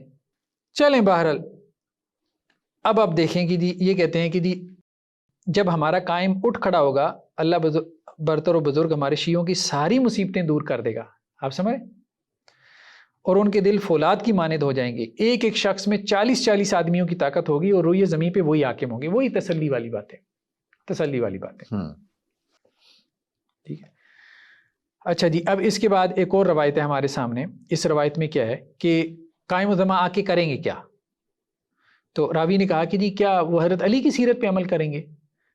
تو امام صاحب نے کہا نہیں بھائی, حضرت علی کی سیرت تو یہ تھی کہ تلوار کو روک لیا انہوں نے. مطلب حضرت ابوبکر کی خلافت مان لی, عمر کی مان لی, عثمان کی مان لی رضی اللہ عنہ. تو حضرت علی کی تو یہ سیرت تھی, تو قائم و دماء کی یہ سیرت نہیں ہوگی. ٹھیک ہے. حالانکہ حضرت علی جانتے تھے کہ میرے بعد شیعوں پہ کیا کیا ظلم و ستم جو ہے وہ ہوئے یا ہوں گے. تو قائم الزماں جو ہے ان کی اپنی سیرت ہوگی, اور وہ کیا ہے؟ وہ ذبح ہے. اچھا ہاں, حضرت علی کی تو عفو درگزر تھی, ان کی ذبح, ان کی یہ نہیں ہوگی. ہاں ان کی یہ نہیں ہے. اب دیکھیں حضرت علی کے حالات کے مناسبت سے وہ والا نیریٹو بنا لیا کہ ان کی سیرت یہ تھی. سارے ائمہ کی سیرت بھی ایک نہیں تھی, سرچشمہ ساروں کا ایک تھا, یعنی سورس ایک تھا, لیکن ساروں کے لیے احکامات ڈیفرنٹ آ رہے تھے. یعنی جن کا وجود یقینی ہے, جن کو اہل سنت بھی مانتے ہیں, ان کی تو سیرت پہ چلنا نہیں ہے, اور جن کے وجود میں شک ہے اس کے اوپر پورا ایک فلسفہ بنا لیا کہ اب ان کو چونکہ مارنا ہے نا, تو مارنے کے لیے اب وہ امام غائب کی سیرت یہ تھی. امام ہی موجود نہیں ہے, اس کی سیرت بھی آپ نے بنا لی, پھر اس کی بنیاد پہ اب آپ لوگوں کو فیسینیٹ کر رہے ہیں. ٹھیک ہے کہ امام کی اصل میں سیرت یہ ہے. اچھا, اب اس کے بعد کیا امام قائم وہ کیا کریں گے؟ امر جدید و کتاب جدید اور فیصلے جدید کے ساتھ ظہور کریں گے. ٹھیک ہے. اہل عرب پر شدید ہوں گے. کس پہ؟ ہاں امریکہ یورپ وہ نہیں, سب سے پہلے تو عربوں کی واٹ لگائیں گے نا. وہ سوائے تلوار کی اور کوئی بات نہ کریں گے, کسی کا عذر اور توبہ قبول نہیں کریں گے, ملامت کرنے والی کی ملامت کی اللہ کے بارے میں پرواہ نہیں کریں گے. اگر کوئی روکے گا تو اس کی بھی پرواہ نہیں کریں گے. ہاں مطلب لوگ کہیں گے نا کہ یہ کیسے سادات میں سے ہیں, مسلمانوں کو قتل کرنا شروع کر دیا, لوگ لان تان کریں گے, ملامت کریں گے, تو انہیں اس کی بھی پرواہ نہیں ہوگی, گردنیں اڑائیں گے. اچھا 13 شہر جن سے وہ جنگ کریں گے, وہ شہر بھی دیکھ لیں, مدینہ, مکہ, شام, بنو امیہ, مطلب بصرہ, ٹھیک ہے, کرد, اور مطلب ازد اور اہل رے, اور اب تو خیر یہ شہر بھی باقی نہیں رہ گئے. صحیح بات ہے. پاکستان ہے کہ نہیں اس میں؟ چلیں بہرحال مکہ مدینہ کے تو آ گئے نا, ٹھیک ہے, سعودیز تو آ گئے نا. اچھا اب ایک اور روایت, یہ کافی کی روایت, یہ کہہ رہے ہیں کافی کی ہے. ٹھیک ہے. امام قائم علیہ السلام کا ظہور ہوگا تو ہر ناسبی دشمن اہل بیت کے سامنے ایمان پیش کیا جائے گا. ایمان یہی ہوگا کہ ہمارا امامت کا عقیدہ مانو. ٹھیک ہے. اگر وہ حقیقتاً داخلی ایمان ہو گیا تو ٹھیک، ورنہ اس کی گردن ماری جائے گی. یا جس طرح کافر ذمی آج کل جزیہ ادا کرتا ہے وہ بھی جزیہ ادا کرے گا، ٹھیک ہے، اور اپنی کمر میں وہ روپے یا درہم و دینار کی تھیلی باندھ کر اس دیار سے نکل کر حبش کی طرف چلا جائے گا. ٹھیک ہے، جزیہ دیں گے آپ، یہاں سے آپ کو مائیگریٹ کر جائے. ہاں، تو یا پھر تیار ہو جائیں، تلوار آ رہی ہے. ٹھیک ہے، اب وہی باتیں، وہ دوبارہ بات آ گئی سفیانی کی. سفیانی کو خبر پہنچی گئی کہ امام قائم نے اطراف کوفہ سے اس کی طرف رخ کیا، تو وہ اپنے ساتھیوں کے حلقے کے ساتھ امام علیہ السلام کے مقابل میں جائے گا. تو امام علیہ السلام فرمائیں گے میرے ابن ام کو میرے پاس بھیجو. ٹھیک ہے، بنو امیہ اور ان کی اصل میں رشتہ داریاں تھیں. بات یہ ہے کہ یہ سفیانی بھی اصل میں حضرت سفیان سے ہی بنو امیہ کی ہی ایکسٹینشن ہے. وہ ایک کردار انہوں نے بنا لیا کہ جس کو اب آخری امام نے کٹ لگانی ہے. مطلب جیسے وہ گیموں میں ہوتے ہیں نا، وہ کٹ لگا کے آپ خوش ہوتے ہیں. ٹھیک ہے، بس وہ افسانی کردار بنا کے کہ وہ حقیقی زندگی میں تو پاسبل نہیں ہوا بنو امیہ کو کٹ لگانا. ٹھیک ہے، تو بلکہ جس نے لگائی اس کو تو زندیق اور ملد بنا دیا نا، مختار ثقفی وغیرہ نے، کیونکہ اس کے عقائد بھی ایسے ہی ہو گئے تھے. ٹھیک، اس پہ ہم کسی اور وقت میں گفتگو نہیں. تو جو سفیانی کا انہوں نے کریکٹر جو ہے وہ ایک بنایا، تو وہ پہلے آیا یہ کریکٹر یا نہیں آیا پہلے یزید کے بعد؟ کریکٹر جو ہے نا، اب اس کا نام تو لیتے نہیں ہے نا، سفیانی کیا نام کیا ہے. ٹھیک ہے، تو ان کی روایتیں تو کہہ رہی ہیں کہ وہ بنو عباس کے دور میں اس کا خروج ہو گیا، تو انہوں نے اس کی تعویل یہ کر لی کہ بنو عباس دوبارہ آئیں گے. وہ کریکٹر کون تھا نکل کے اس کا خروج ہو گیا. میرے خیال میں ایک افسانوی کردار ہے، اور اگر وہ ایکچوئل میں تھا بھی تو آ کے چلا گیا. پھر ایک اور جگہ پہ بات، بنو امیہ کی کثیر تعداد شکست کھا کر بھاگے گی اور ملک روم پہنچے گی. بنو امیہ سارے جا کے یورپ. اب یہ بنو امیہ کون ہے مجھے بتائیں، آج کل کے عربوں میں سے کون بنو امیہ کی نسل میں سے ہے؟ ڈھونڈے ذرا. ہیں وہ، مطلب یہ تو سارے اس میں سے ہیں، ان کی نسلیں ویسے محفوظ ہیں، لیکن ان میں سے کوئی بھی بنو امیہ میں سے نہیں ہے. یہ تو قریشی نہیں ہے. یہ جو ہیں آج کل کے رائل فیملی، یہ قریشی نہیں ہے. بہت اوپر جا کے ان کا شجرہ قریش سے اوپر جا کے کہیں ملتا ہے. صحیح. اچھا، اب یہ ساروں کو نا بنو امیہ بنا رہے ہیں، ساروں کو بنو امیہ بنا رہے ہیں. ٹھیک ہے، تو نہیں تو وہ جو امی خاندان تھا وہ بھی کہیں وجود تو رکھتا ہی ہوگا نا، وہ بھی ظاہر آگے چلا، پتہ وہیں نہیں کہیں ہوگا میں بھی. کہاں ہے سعودی میں. مسئلہ یہ کہاں ہے، کون جانتا ہے آج ان کو. عباسی تو آپ کے ارد گرد ہے نا، چلو خاندان نہیں ہے، قبیلہ نہیں ہے، لیکن ہیں عباسی ہیں. ٹھیک ہے، اموی کہاں پر ہے؟ اچھا، اس کے بعد اچھا ایک تو عربوں کو اور دوسرا بنو امیہ کو ماریں گے، تیسرا قریش کا بھی تذکرہ آتا ہے. حضرت یہ اگلی روایت، حضرت قائم آل محمد ظہور فرمائیں گے قریش کے 500 آدمیوں کو کھڑا کر کے ان کی گردن ماریں گے، پھر 500 کھڑیں گے، پھر ان کی گردن ماریں گے، پھر 6 مرتبہ 500 کو کھڑا کر کے ان کی گردنیں ماریں گے. تو کسی نے کہا جی اتنے قریشی ہوں گے بھی اس وقت؟ تو اس نے کہا ہاں ہوں گے. تو کہنے کا مقصد یہ ہے کہ قریش کو بھی مارنا ہے آپ نے. کیوں مارنا ہے قریش کو؟ ظاہری بات ہے کہ قریش نے بھی خلافت نہیں دی. تو اب وہ ایک سارا جو غصہ ہے، اب بات سمجھ رہے ہیں نیریٹو کیسے وہ ایک ڈیولپ کیا گیا. اچھا، اگلی روایت میں کیا ہے کہ قائم جو تھے، قائم الزمان جب ظہور اور قیام کریں کہ مسجدوں کے تمام مینار منہدم کروا دیں گے. مینارے بدعت ہیں. اب یہ مینارے کس کے ہوتے ہیں؟ بارگاہوں کے تو نہیں ہوتے. مینارے تو سنیوں کی مسجدوں کے ہوتے ہیں نا. تو آپ کی مسجدیں بھی گئی ہیں. ٹھیک ہے، عربوں کی بھی ٹھکائی ہو گئی، قریشیوں کی بھی ہو گئی، ہر جس کو آپ نے چاہا بنو امیہ بنا دیا. یہ تو مینار تو ان کے بھی ہوتے ہیں، مینار تو جو امام بارگاہ ہے اس کے بھی ہوتے ہیں. تو وہ یہ کہتے ہیں کہ یہ بدعت ہے. اچھا، بدعت ہے. ہاں اوکے، یہ بدعت ہے، اللہ کے رسول نے اس کو تعمیر نہیں کروایا.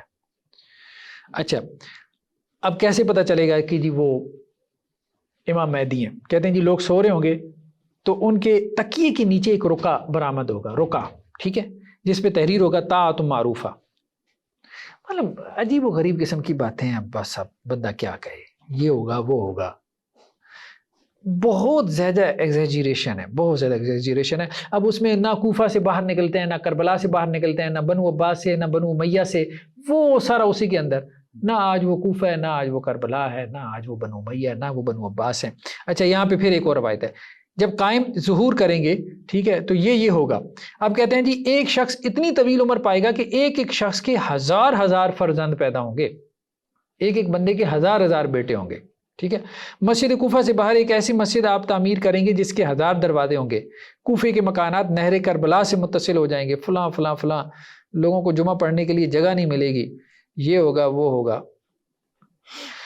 اب یہاں سے مسئلہ پیدا ہوا رجت کا، بھئی یہ سب کچھ تو ختم ہو گیا، ٹھیک ہے، اب ظالم بھی نہیں رہے، تو اب کس کو مار رہے ہیں آپ نے، کس سے بدلہ لینا ہے، ٹھیک ہے۔ تو انہوں نے کہا جی وہ سارے پھر قبروں سے نکالیں گے، قبروں سے نکال کے نا پھر قائم آخر الزمان، یعنی وہ صرف اس کام کے لیے آئیں گے، یعنی 1150 سال تک وہ نہیں آئے کہ شیعہ امت کی رہنمائی کریں، انہیں حق اور باطل بتائیں، انہیں حلال و حرام بتائیں، اس امت کی رہنمائی کریں، وہ اس کے لیے وہ نہیں آئیں گے، یہاں ان کی مدد کریں، ان کو امریکہ مار رہا ہوگا، انہیں اسرائیل مار رہا ہوگا، وہ اس وقت نہیں نکلیں گے، ٹھیک ہے، کہ ان سے جہاد کریں، یہودیوں سے کریں، امریکن سے کریں، رشین سے کریں، دنیا کی ساری قوموں سے ہی مار، وہ کب آئیں گے؟ وہ صرف آئیں گے بنو امیہ کے لوگوں کو قبروں سے نکال کے مار کے، اور پھر ان کا کام ختم، دی اینڈ۔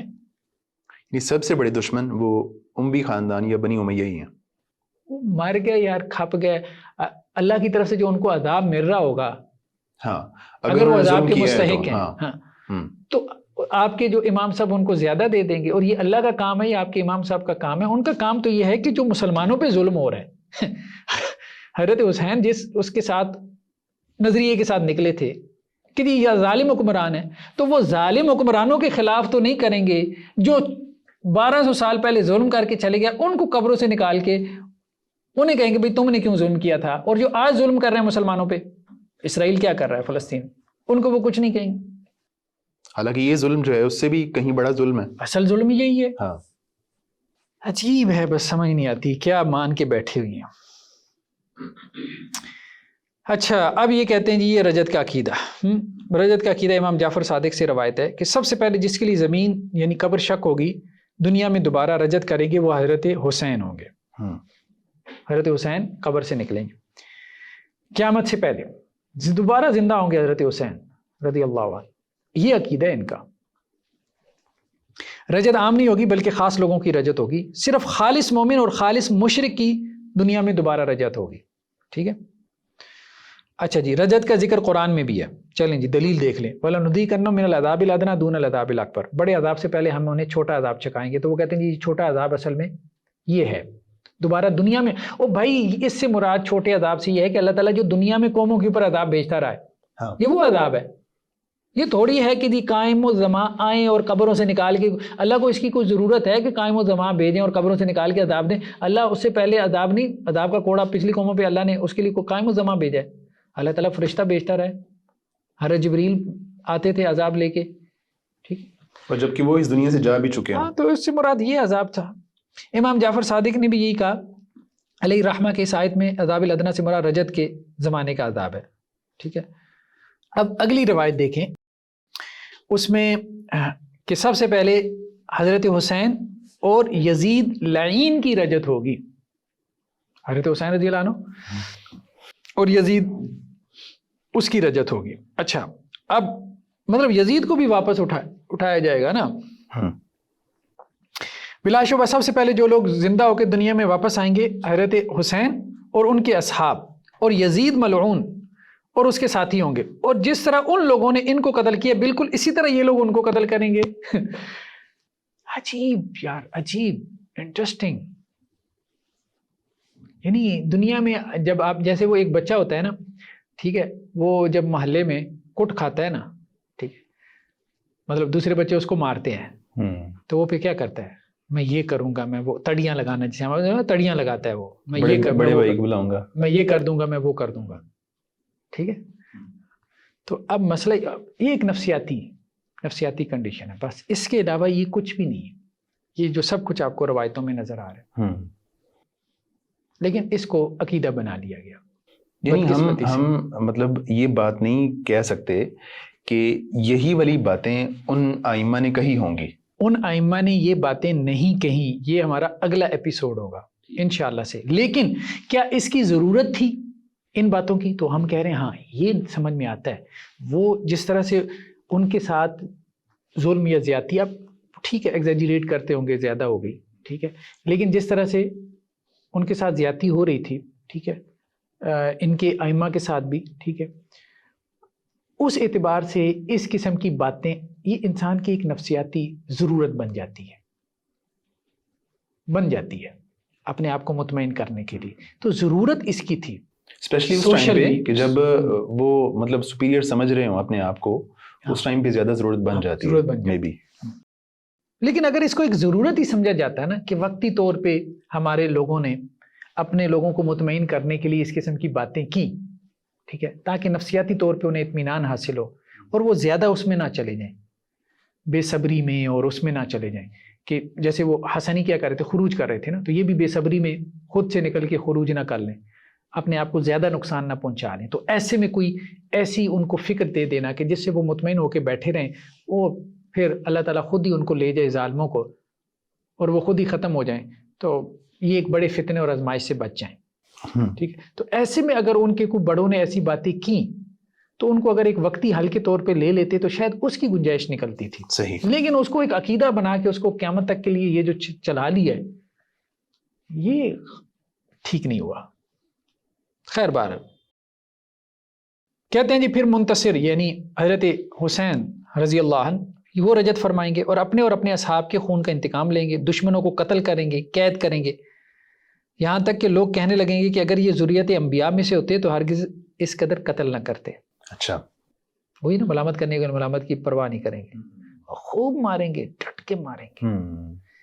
ٹھیک ہے, اب جیسے وہ مظلومیت کا بیان کرتے ہیں نا, رلاتے ہیں, ٹھیک ہے, تو ایک غصہ تو آپ میں آتا ہے یار ہمارے ساتھ یہ ہوا وہ ہوا. اب وہ کہاں نکالیں گے وہ ایگریسو انرجی, وہ اینگر, وہ غصہ کہاں ہاں تو وہ نکلے گا بھائی. یعنی وہ کتھارسس کے لیے وہ پھر ضروری ہے کہ وہ بتایا جائے کہ اس طرح بدلہ لیا جائے گا. اور ان کے خلاف کالے اور گورے متحد ہو جائیں گے اور ان پر یلغار کر دیں گے اور وہ خانہ کعبہ میں پناہ لیں گے. سخت مصائب کا سامنا ہوگا, اسی میں منتصر قتل ہو جائیں گے دوبارہ. دوبارہ قتل ہو جائیں گے, اوکے, کیونکہ کالے گورے سارے جمع ہو جائیں گے نا. تو ان کے قتل کے بعد صفاح کون ہے؟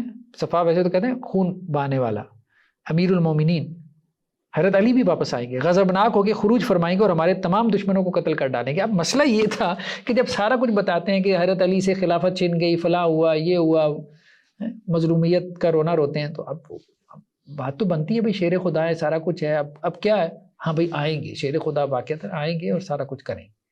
امام کو شجاع بھی تو ثابت کرنا ہے نا. وہی باتیں جو حضرت زید کر رہے تھے کہ پردہ نشین ہو کے آپ بیٹھ گئے. حضرت زید کہہ رہے تھے نا اپنے بھائی محمد الباقر کو علیہ الرحمہ کہ امام وہ نہیں ہے جو گھر میں پردہ نشین ہو کے بیٹھ جائے جیسے آپ بیٹھ گئے, عورتوں کی حرمتیں پامال کی جا رہی ہیں اور آپ اندر بیٹھے ہوئی ہیں. امام تو وہ ہے جو باہر نکلے, بنو امیہ کے خلاف خروج کرے, اور انہوں نے خروج کیے. اب یہ بات ایسی تھی جو لگتی تھی آپ کیسے سمجھاتے اپنے لوگوں کو, تو وہ پھر یہی بیانیہ تھا کہ چپ کر کے بیٹھے رہو, کریں گے. تو سوال یہ ہے کہ مطلب اگر وہ اس طرح کا اعتراض کرتے تھے تو آل حسین میں سے جو آگے لوگ آئے رضی اللہ تعالیٰ عنہ, تو انہوں نے پھر اس طرح دفاع کیوں نہ کیا؟ کنہوں نے؟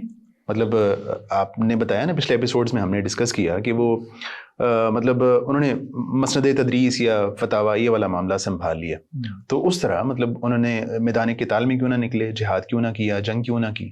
وہ اس کو مصلحت کے خلاف سمجھتے تھے. وہ کہتے تھے فائدہ کوئی نہیں, حضرت حسین نکلے رضی اللہ عنہ, فائدہ نہیں ہوا, تو اس لیے بہتر ہے درس و تدریس کے ذریعے سے اپنی فکر پھیلاؤ. یعنی انہوں نے منہج چینج کر لیا, آپ یوں کہہ لیں.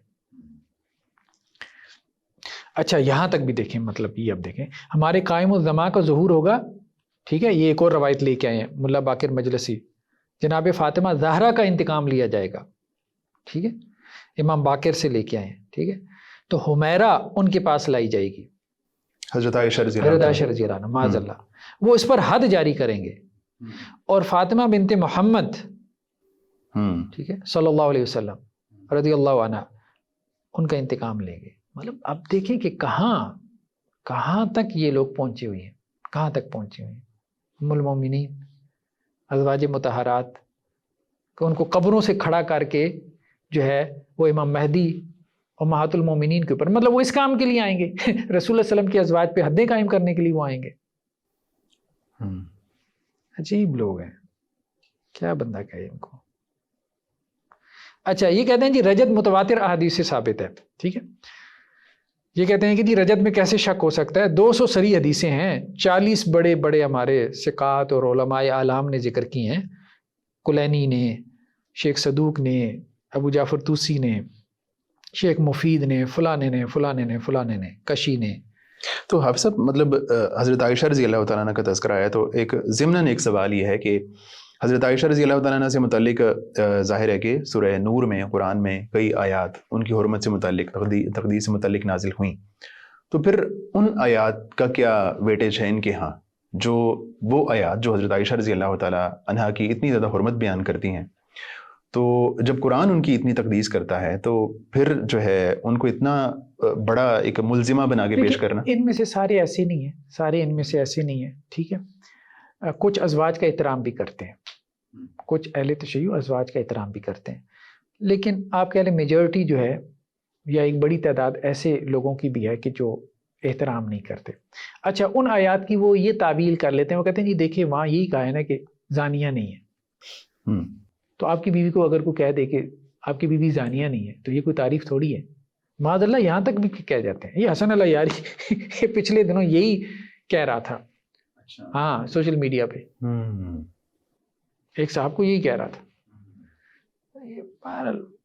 وہ ہم کسی اور وقت میں اس پہ گفتگو کریں گے کہ اس نے وہاں ان آیات کو کن معنی میں لیا اور اصل میں ان آیات کا کیا معنی ہے.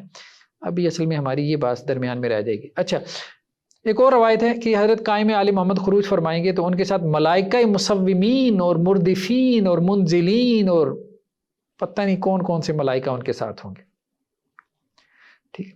حضرت جبریل ان کے آگے آگے ہوں گے، میکائیل داہنی جانب، اسرافیل بائیں جانب، روب و دبدبہ 1 ماہ کی مسافت تک. پھر یہاں بھی بس نہیں کیا، یعنی سارے فرشتے بھی لگا دیے، جبریل میکائیل بھی لگا دیے، ابھی بھی مطلب تسکین نہیں ہوئی. تو آپ کے عقب میں حضرت محمد ہوں گے، رسول اللہ علیہ وسلم پیچھے ہوں گے. تو اب مسئلہ یہ ہے کہ رسول اللہ علیہ وسلم کو تم نے پیچھے لگا دیا، امام صاحب کو آگے لگا دیا، حالانکہ وہ آپ صلی اللہ علیہ وسلم کی نسل میں سے ہیں، 12ویں نسل ہیں. کہاں وہ امام اور کہاں اللہ کے رسول صلی اللہ علیہ وسلم. یعنی وہ بات بنانی ہے، جیسے مرضی بناتے جائیں، جیسے مرضی بنا دو. اور حضرت کے عقب میں علی ہوں گے، حضرت علی کا بھی مقام، ان کو بھی امام کا فالوور بنا دیا، ان کے پیچھے لگا دیا. آپ کے ہاتھ میں برہنہ تلوار ہوگی، آپ روم، چین، ہند، کابل، ٹھیک ہے، ترکوں کو بھی اردوغان صاحب بھی تیار رہیں ان کو ہند بھی آ گیا اس میں. ہاں ہند بھی آ گیا، ان کو سندھ بھی آ گیا. آپ کہہ رہے پاکستان، سندھ بھی آ گیا، دیلم سب کو فتح کریں گے، افغانستان، پاکستان، ترکی. ٹھیک ہے، عربوں کا تو پہلے ہی ذکر آ گیا. ٹھیک ہے.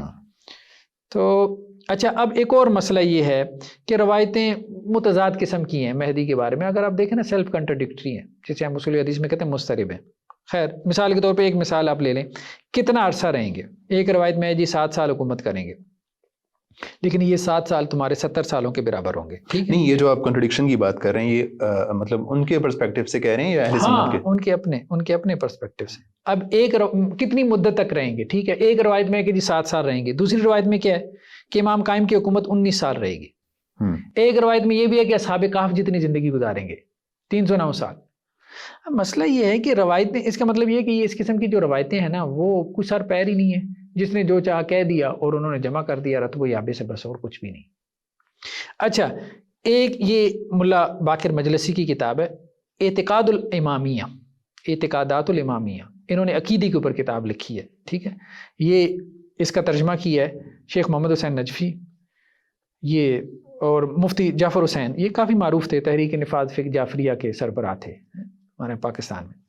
انہوں نے اس کی تعریف اور تقریض بھی کیا. اچھا، اب اس میں دیکھیں یہ رجت کا عقیدہ، یہ باقاعدہ عقیدہ ہے، ان کا عقیدے کی کتاب ہے. رجت پر ایمان رکھنا واجب ہے کیونکہ یہ اعتقاد شیعہ مذہب کی خصوصیات میں سے ہے، اور سنی شیعہ میں ائمہ اہل بیت سے اس کا ثابت ہونا مشہور اور مسلم ہے. ٹھیک ہے. اچھا، ان ذوات مقدسہ سے مروی ہے کہ جو شخص ہماری رجت پر ایمان نہیں رکھتا وہ ہم سے نہیں، یعنی ہمارے مذہب سے خارج ہے. جو کچھ اخبار اور آثار سے واضح اور اشکار ہوتا ہے وہ یہ ہے کہ خداوند عالم جناب قائم آل محمد کے زمانے ظہور کے وقت یا اس سے کچھ پہلے کامل الایمان لوگوں کی ایک جماعت کو دنیا میں لوٹائے گا. ٹھیک ہے، تاکہ ائمہ اطہار کی زیارت کر کے اور ان کی حکومت و سلطنت دے کے ان کی آنکھیں ٹھنڈی ہوں. ہیں وہی جو ہم بات کر رہے تھے.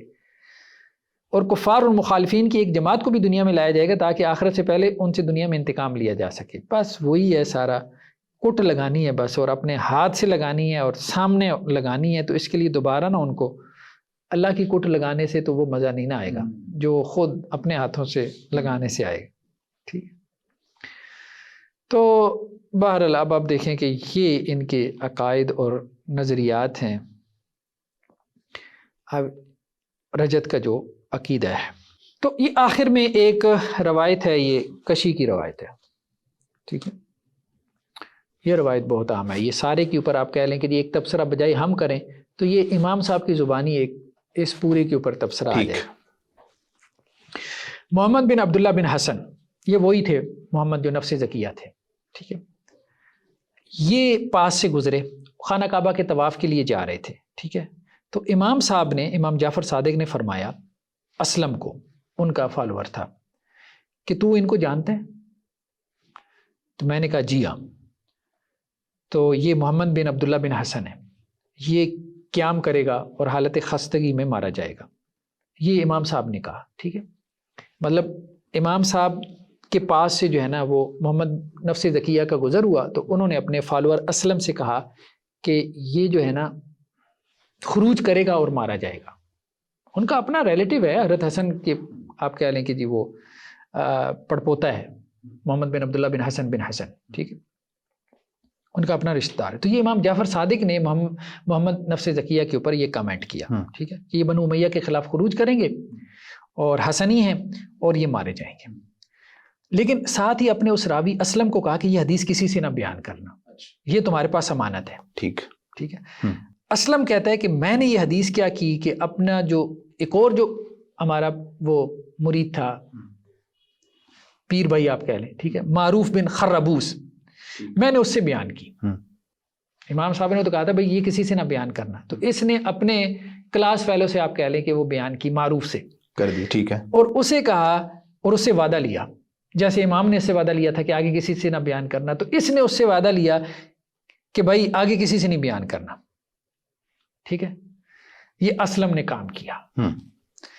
اب وہ کہتا ہے کہ جی ہم 4 اہل مکہ صبح و شام امام صاحب کی بارگاہ میں جاتے تھے صبح و شام، اور امام صاحب سے معروف نے کیا کیا، یعنی امام صاحب نے تو مجھے صرف بتائی تھی، اب وہ معروف بھی جب گیا وہاں تو معروف نے امام صاحب سے کہا کہ جی وہ حدیث مجھے بھی بیان کرے نا، وہ والی جو آپ نے اسلم کو بیان کی ہے. ٹھیک ہے، ٹھیک ہے، معروف یعنی خود سننا چاہ رہا تھا ان کے منہ سے. ہاں، خود سننا چاہ رہا. تو میں آپ سے سننا پسند کرتا ہوں. تو اب امام صاحب نے اسلم کی طرف توجہ کی اور کہا کہ میں تم پہ قربان جاؤں میں نے تو تم سے وعدہ لیا تھا. تو وہ کہتا ہے کہ جی آپ نے مجھ سے لیا تھا، میں نے بھی تو آگے اس سے وعدہ لیا کہ کسی سے نہ کسی کو نہیں بتانا. تو امام صاحب نے کہا کہ اگر سب لوگ ہمارے شیعہ ہو جائیں نا، 3/4 تو ایسے ہوں گے جو شک کریں گے ہماری باتوں میں. ٹھیک ہے، 75% تو ہماری باتوں میں شک کریں گے، اور 1/4 جو رہ جائیں گے نا سادے، جو ایمان لائیں گے، وہ احمق ہوں گے، بے وقوف ہوں گے. ٹھیک ہے، تو یعنی انہوں نے اس کو کہا کہ تو ان 25% میں سے ہے، بے وقوفوں میں سے ہے. ٹھیک ہے، تو کہنے کا مقصد وہ راز کو نہیں رکھ سکا اس لیے بولا. تو اصل بات یہی ہے کہ یہ جتنے راوی تھے جنہوں نے یہ حدیثیں بیان کی، ٹھیک ہے، آگے اگلے ایپیسوڈ میں ہم تفصیل سے راویوں کے احوال کے اوپر بات کریں گے رجال کشی میں سے انشاءاللہ سے، تو اس میں یہ بات زیادہ کھل کے سامنے آ جائے گی. اب ہمارے سامنے غیبت کا بھی عقیدہ آ گیا، رجت کا بھی عقیدہ آ گیا. کوئی کامن سینس والا آدمی اس کو مان نہیں سکتا، اس لیے شیعہ مسلمین میں سے بہت سے نے، ان کے شیعہ مسلمین میں سے انہوں نے ان چیزوں کا رد کیا ہے. کہاں سے لے آئے ہو یار، کون کیسی باتیں کر رہے ہو آج کل کے زمانے میں بیٹھ کے. ٹھیک، آج کے لیے اتنا ہی کافی ہے پھر. جی ڈاکٹر صاحب بہت شکریہ. تو یعنی آج ہم نے جو بات کی ہے وہ جو ان کا غیبت کا اور رجت کا عقیدہ ہے اس کو ڈیٹیل سے ہم نے ڈسکس کیا ہے. تو حافظ صاحب جو ہمارا آئندہ 1 یا 2 ایپیسوڈ ہوں گے وہ اس پہ جو ان کا اسماء و رجال کا جو عقیدہ ہے، اسماء و رجال کے حوالے سے اور ان کے راویوں کے حوالے سے، جنہوں نے ابھی تک تو ہم نے روایتوں پہ بات کی ہے نا، ہاں، روایتوں میں کیا ہے کیا نہیں ہے، ٹھیک ہے، اس کو ہم نے ایک دوسرے اینگل سے دیکھنے کی کوشش کی. اب مسئلہ یہ ہے کہ وہ روایتیں خود کیا ہیں. جیسے ہمارے یہاں سنیوں میں ایک کانسیپٹ ہے کہ یار یہ سارا جھوٹ ہے جو انہوں نے اپنے ائمہ کے کھاتے میں ڈال دیا. تو اب ہم اس کو دیکھیں گے کہ خود وہ کیا کہتے ہیں اپنے شیعہ راویوں کے بارے میں، ان کے ائمہ کیا کہتے تھے اپنے شیعہ راویوں کے بارے میں، ٹھیک ہے، اور ہمارے یہاں کیا کانسیپٹ ہے اور اصل میں حقیقت کیا ہے. یہ سارے جو ان کے شیعہ مصادر ہیں، جو شیعہ حدیث کی کتابیں ہیں، یہ کتنی صحیح ہیں. صحیح ہے. مطلب کتنی ان میں صحت ہے کتنا ان میں ضعف ہے، اس کو ہم موضوع بحث بنائیں گے۔ تو ناظرین کرام، ہوتی ہے آپ سے اگلے ایپیسوڈ میں ملاقات، جس میں ہم انشاءاللہ ڈسکس یہ کریں گے کہ جس طرح اہل سنت کے ہاں ایک پورا ایک طریقہ کار موجود ہے، ایک اسماء و رجال کا پورا فن موجود ہے، تو جو اہل تشیع ہیں ان کے ہاں یہ سلسلہ اس کا کیا انداز ہے اور اس پہ جو ہے وہ کیا کیا تنقیدیں موجود ہیں، اس طرح کے سارے مسائل کو ہم موضوع بحث بنائیں گے اگلے ایپیسوڈ میں۔ دوبارہ آپ سے ملاقات ہوتی ہے، اجازت دیجیے، اللہ حافظ۔